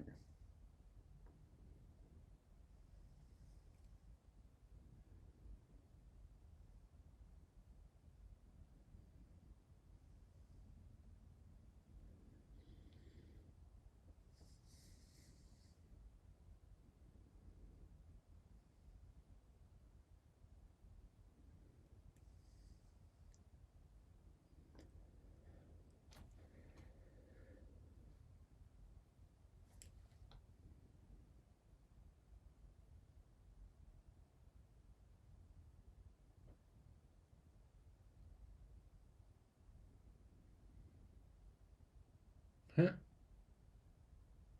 Ideas for what now?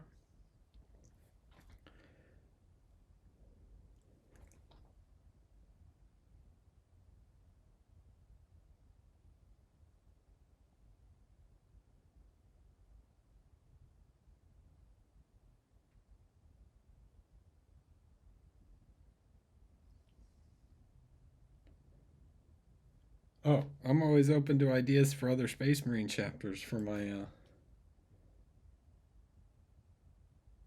Phobos, for my Death Watch.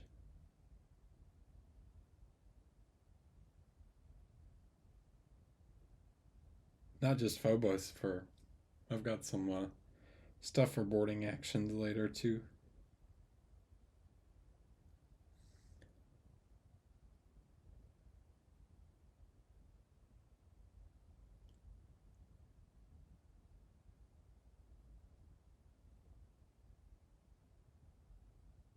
See, like these rivets on top of here, so unnecessary.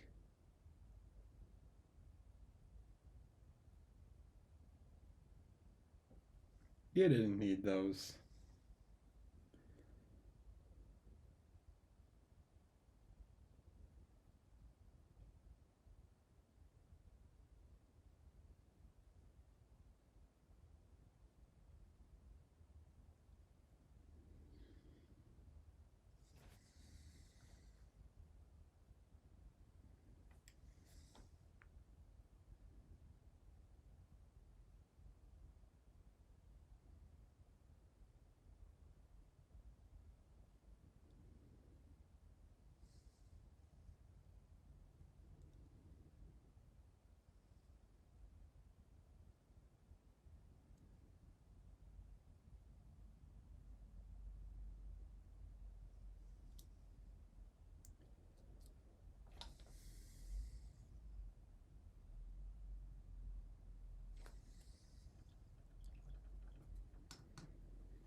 Let's look at a picture of Vulcan. Okay, so I think the dragon head is going to be like white along with the wings on his chest.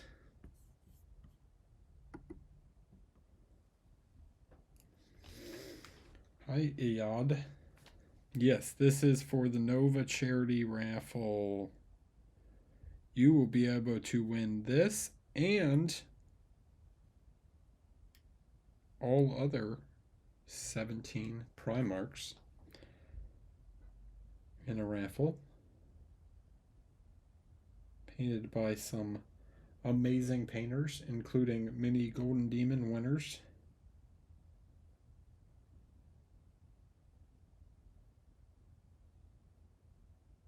Such as, oh, I'm trying to remember everyone. I'm not gonna be able to remember everybody, but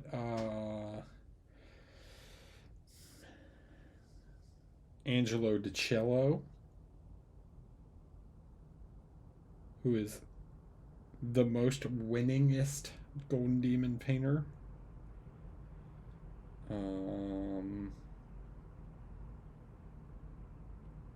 Jose Da Vinci, who recently took home a couple Golden Demons at Warhammer Fest.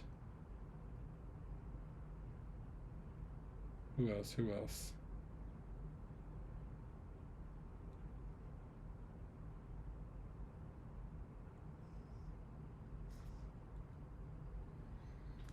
Yeah, Angelo's got a lot. I don't think he's at 70 now. I actually don't think he won any at Warhammer Fest. But David Aroba kind of cleaned up at Warhammer Fest.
Yeah, the Spaniards did pretty well. They did pretty good at Warhammer Fest.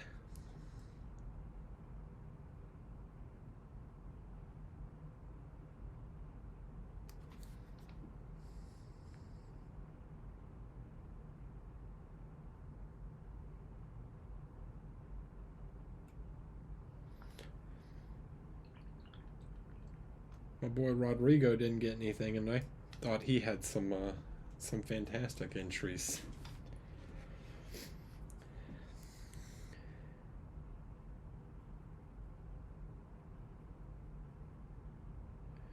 But that's just how judging goes.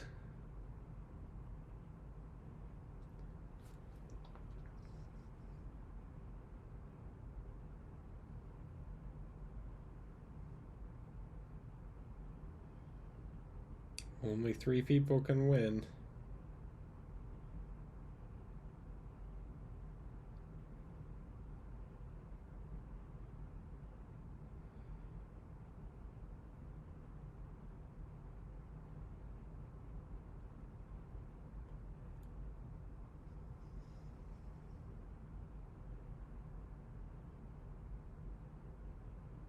I think if Rodrigo was better at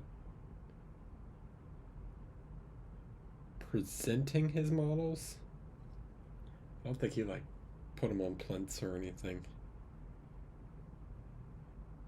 I think he would have done better.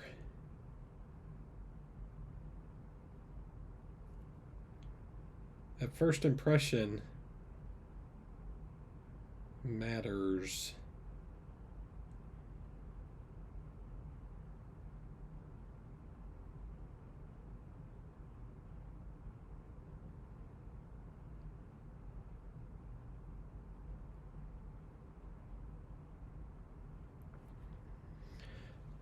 Yeah, I don't know if it's the wow effect, but just like, not necessarily the wow effect, but like a good presentation might cause to catch the judge's eye, and they're more likely to like come back and look at it.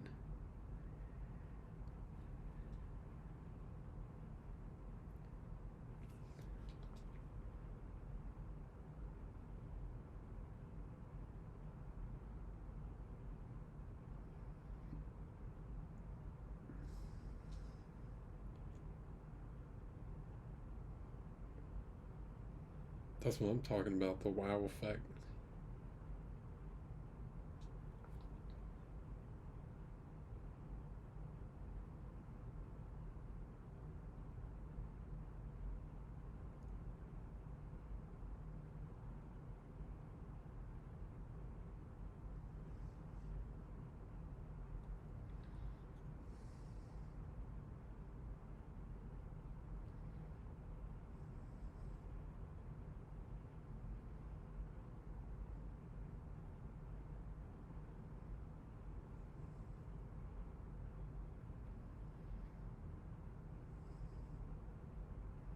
I'll put some paint on this, but I'm pretty sure it gets covered by the cape, so whatever. Doesn't need to be super fancy.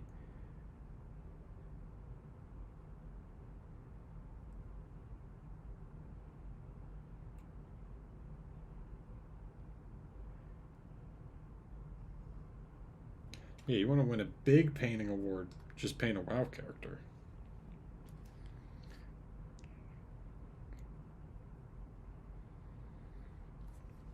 We'll first get it sculpted by Joaquin.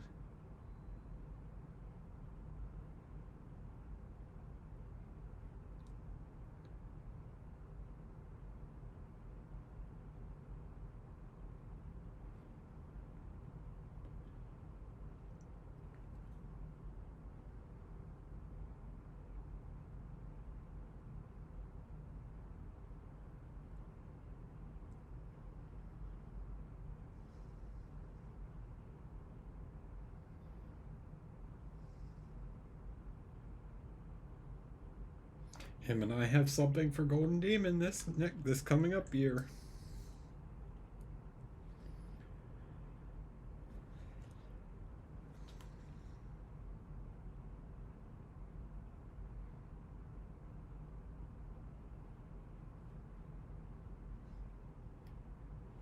going to be big. Big. It's going to be huge.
I think this one might surprise some people, though. Say it's not a surprise, but this one might be a surprise.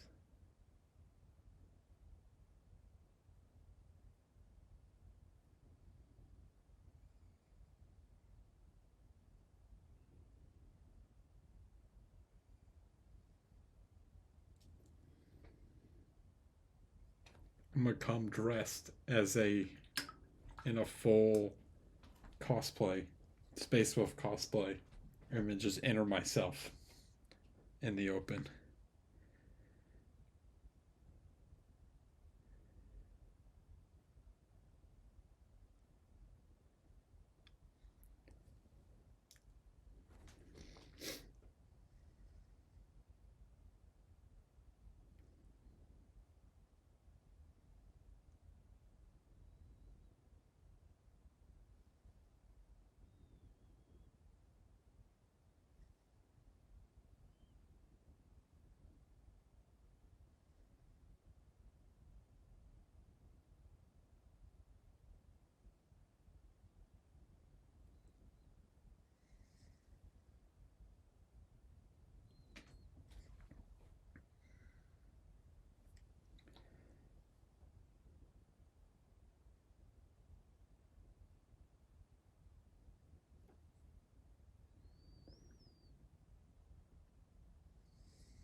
Okay. You hanging out in two chats at once? You watching multiple streams at the same time?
He's got all the media to consume. Speaking of media to consume, I've got another probably disappointing episode of Secret Invasion to watch tonight after the stream. While I enjoy my post-stream snack. It's good. How are you?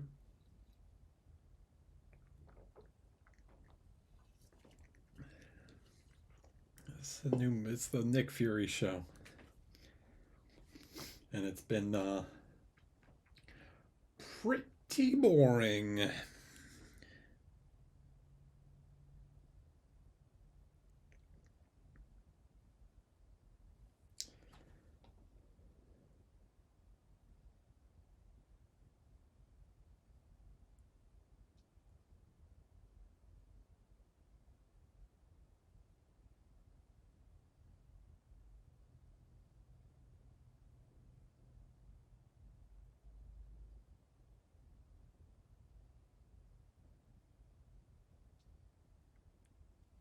I feel like they're not playing up enough the like anyone could be a scroll thing.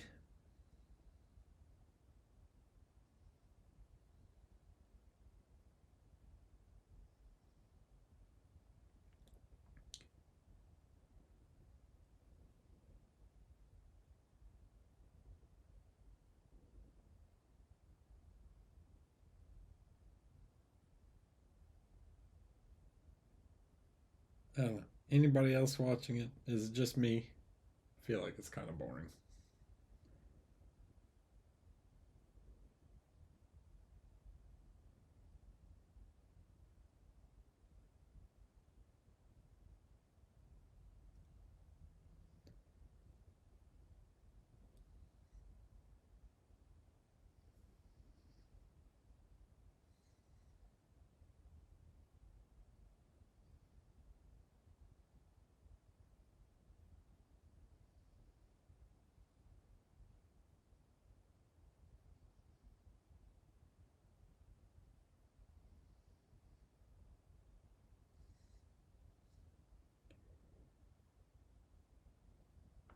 It. That's the one.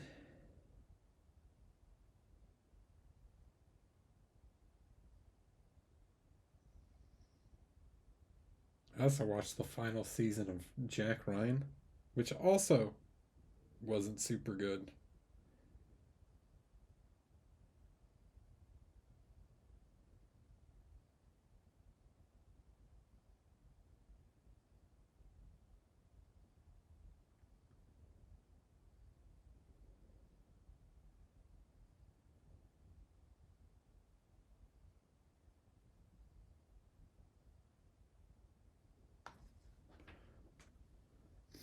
It was one of those things where you're watching it and you're like, I have no idea what these villains are trying to accomplish.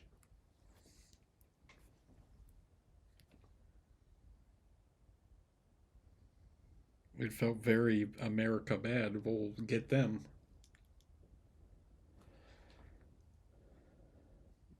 Like Punisher?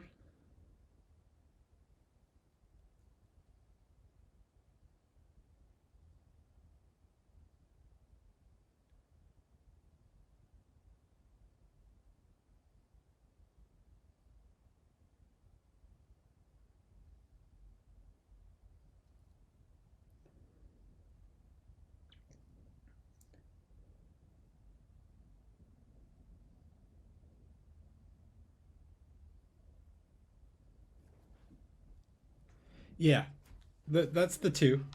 You didn't miss any others. Power Man, Luke Cage.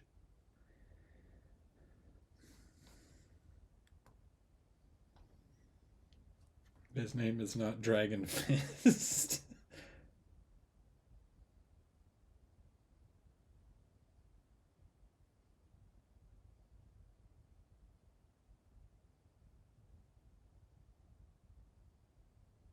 Iron Fist.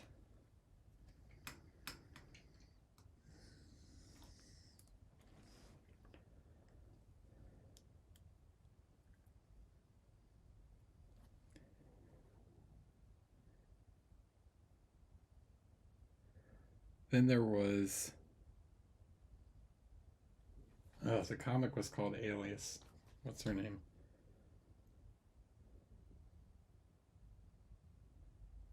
Jessica Jones. And they gave that show was it the second or third season? I think it was the, I don't remember what season it was. It was terrible. I watched like they like introduced her mom. I was like, I'm done. I'm done. I don't want to watch this.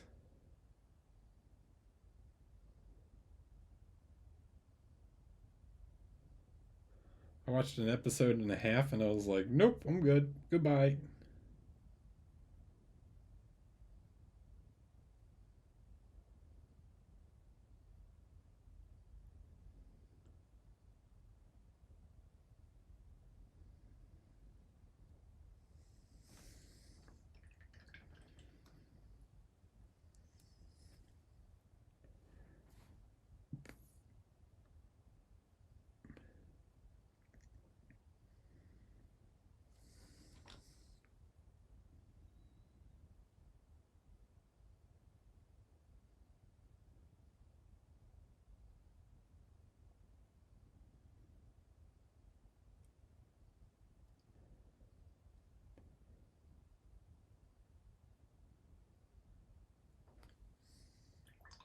Yeah, beginning of Luke Cage was really good with Marcel Ali. Then they did the thing with his brother, and I'm like, yep, yeah, okay, I'm done.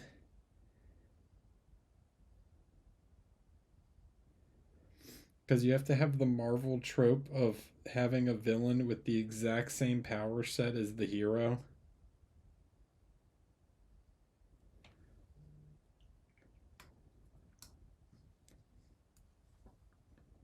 It's the only way.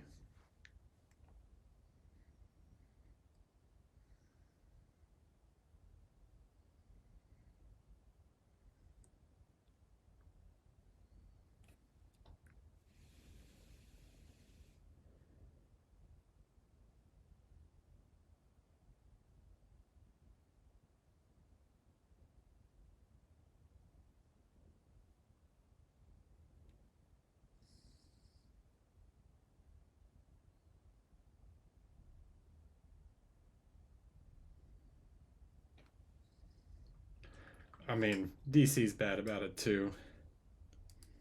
Like, how many different speedsters does Flash have to fight?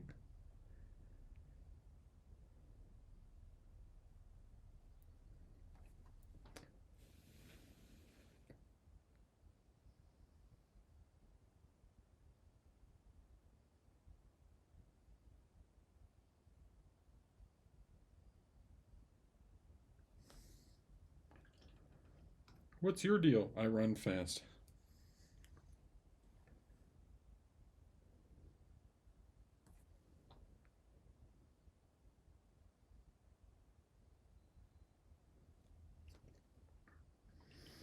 Then I must learn to run faster than you.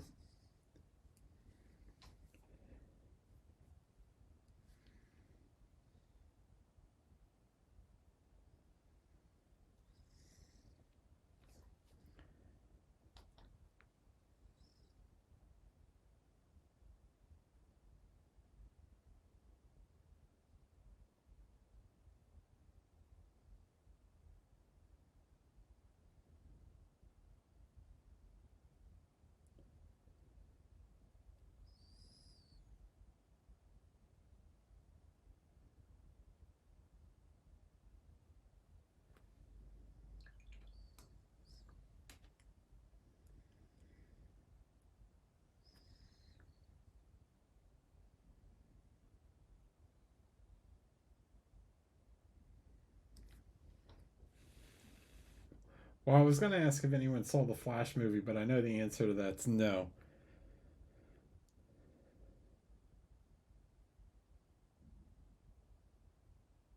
But man, is like, does DC not have any other stories besides Flashpoint for Flash? Like, I get it was a popular comic, but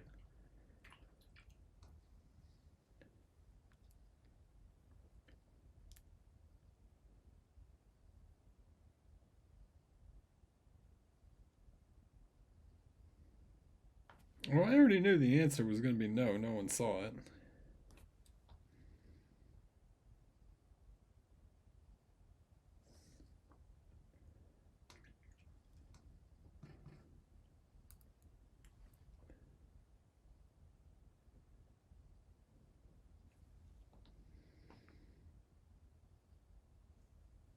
Oh, I know that from the box office numbers. Yeah, they canceled that a long time ago.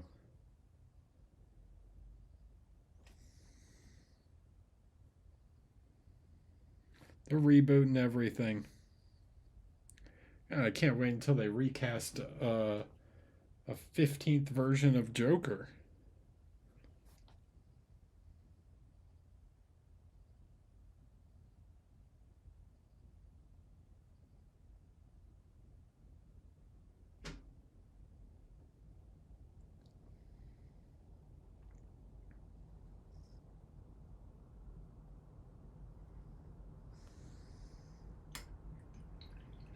Okay, Sauce.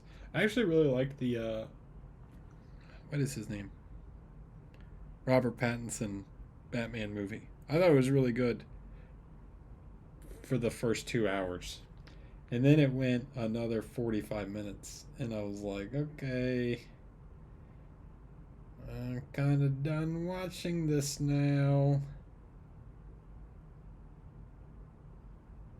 Like basically everything after they caught the Riddler, after he caught the Riddler, was like, ooh, this is still going on.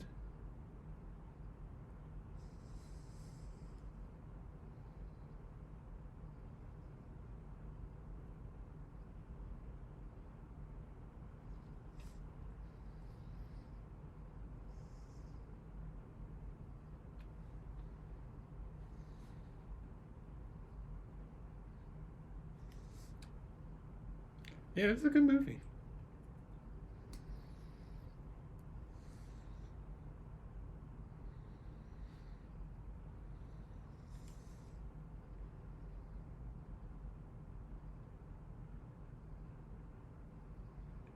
It was just a little long.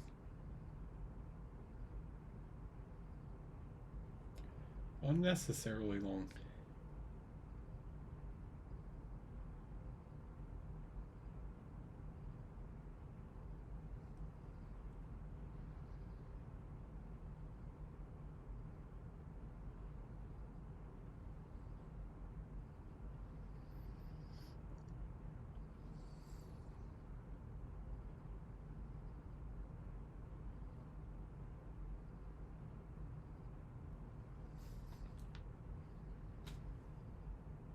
Hmm. Okie dokie. Let's continue with the goal.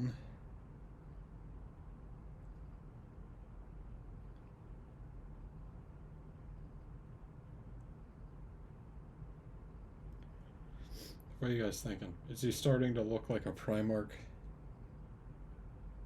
Is he fancy enough? Is he a fancy boy?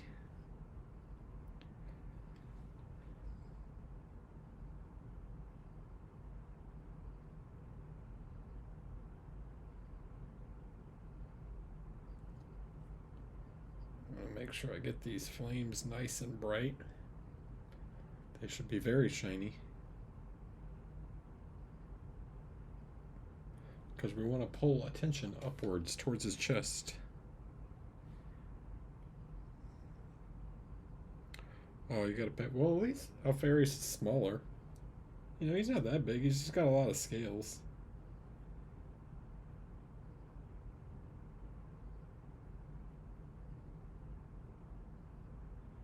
You'll be fine.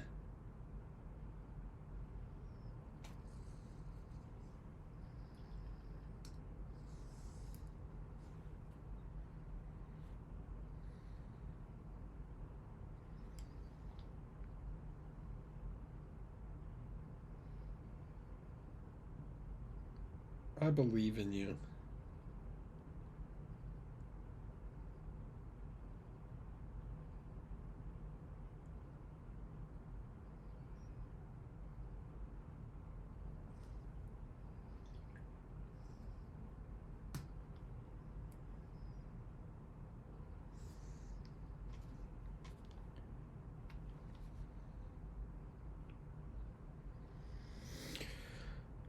about the edges. Okay. A question about edges.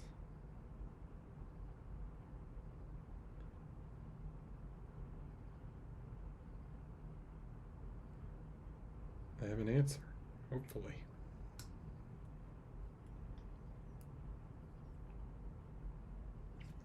All right, I'm going to go ahead and fill these in because I'm going to do the wings white.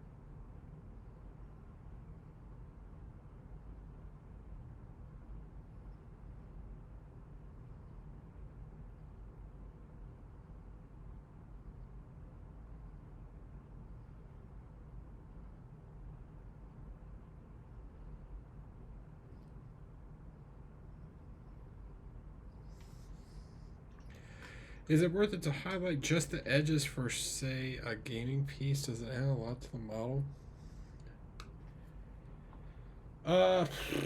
Edge highlighting. Okay.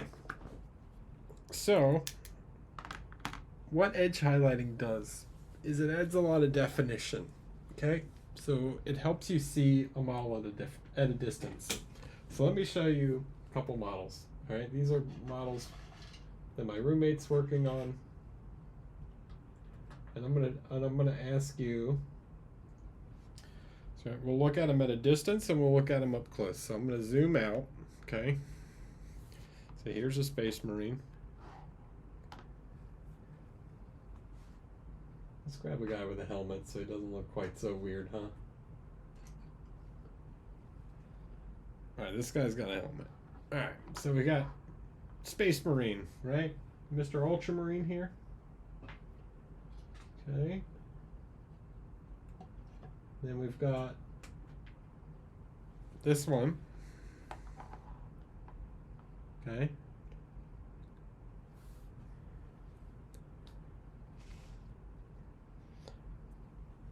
And then we've got this one. Okay. This one has not been edge highlighted at all. Right? He's just the spray.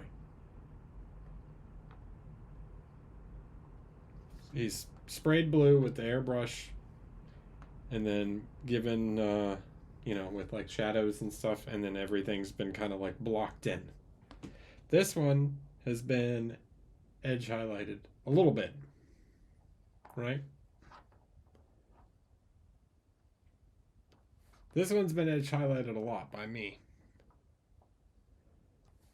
Do you think from a distance one of the three looks better?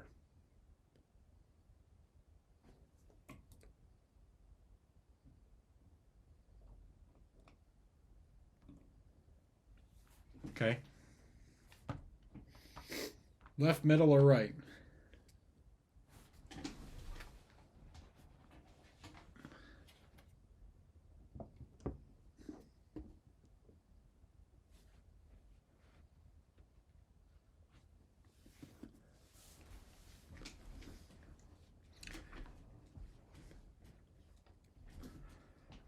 Yeah, they're all the same base paint job. His is the airbrush got slightly darker on this one, but it is roughly the same base paint job. So really what we should be comparing is these two. All right? But he's kind of an intermediate.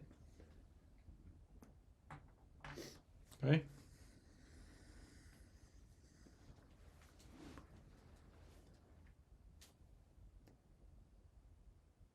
The only thing that hasn't been really done on him is like his eyes painted and stuff. So if these two, right, the edge highlights helps provide some definition. So some details and stuff are more clear on this guy from a distance, right? Now what if we do this?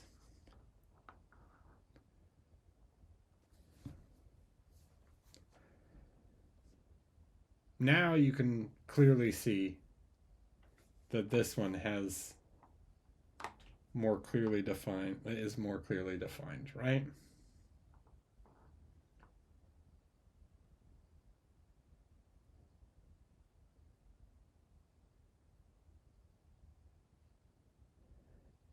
So basically that's what edge highlights do, is they help pick out.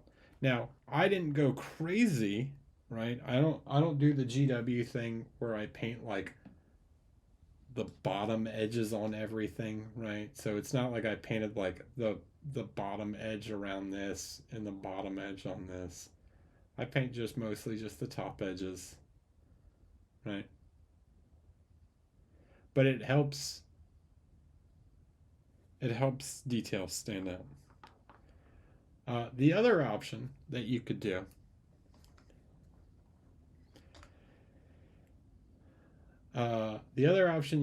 is you could pen wash, depending on what chapter you're doing. Are you doing like if you're doing a light color scheme, it like anything like light blue, white, some of the darker color schemes you want to edge highlight. If you're doing a lighter color scheme, if you're doing ultramarines, you could get away with pen washing, where it's like you gloss coat them and then you apply like an enamel wash of black to all the recesses to get all the recesses to stand out more, and then you don't have to edge highlight, which some people find easier. But if you want to learn about pen washing, I think Culta Paint does it. Henry from Culta Paint does it quite a lot. You can look up a video, or you can look up how people do it on airplanes and stuff to get all the panel lines filled in, or Gundams or whatever. But I think that would work fine also, and then you wouldn't have to do all this edge highlight work. You also don't have to go crazy. Like I did the edge highlights on this guy in like 30 minutes. So because I'm not like trying to do every single edge, I'm just picking out the ones that would like catch the light. You can paint it a lot faster. I hope that helps.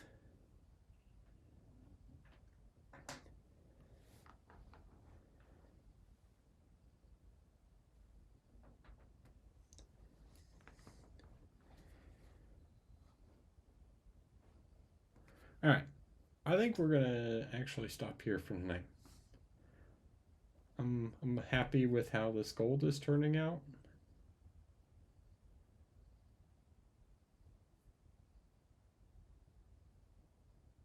So we're gonna call it there, I think. And then next week we'll continue to work on this stuff. Hopefully we can get to the Cape next week. Or basically finish him and then move on to the Cape.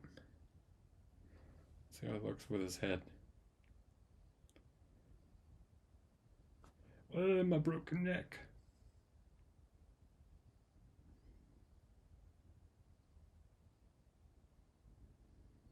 Get in there.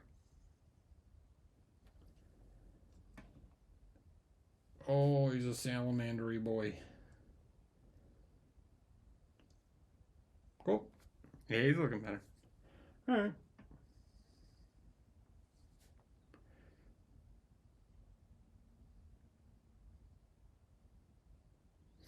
Then we got flames and stuff to do. So I think those are actual flames. I think for some reason he's got actual flames coming out of his gauntlet also, but not in the correct direction.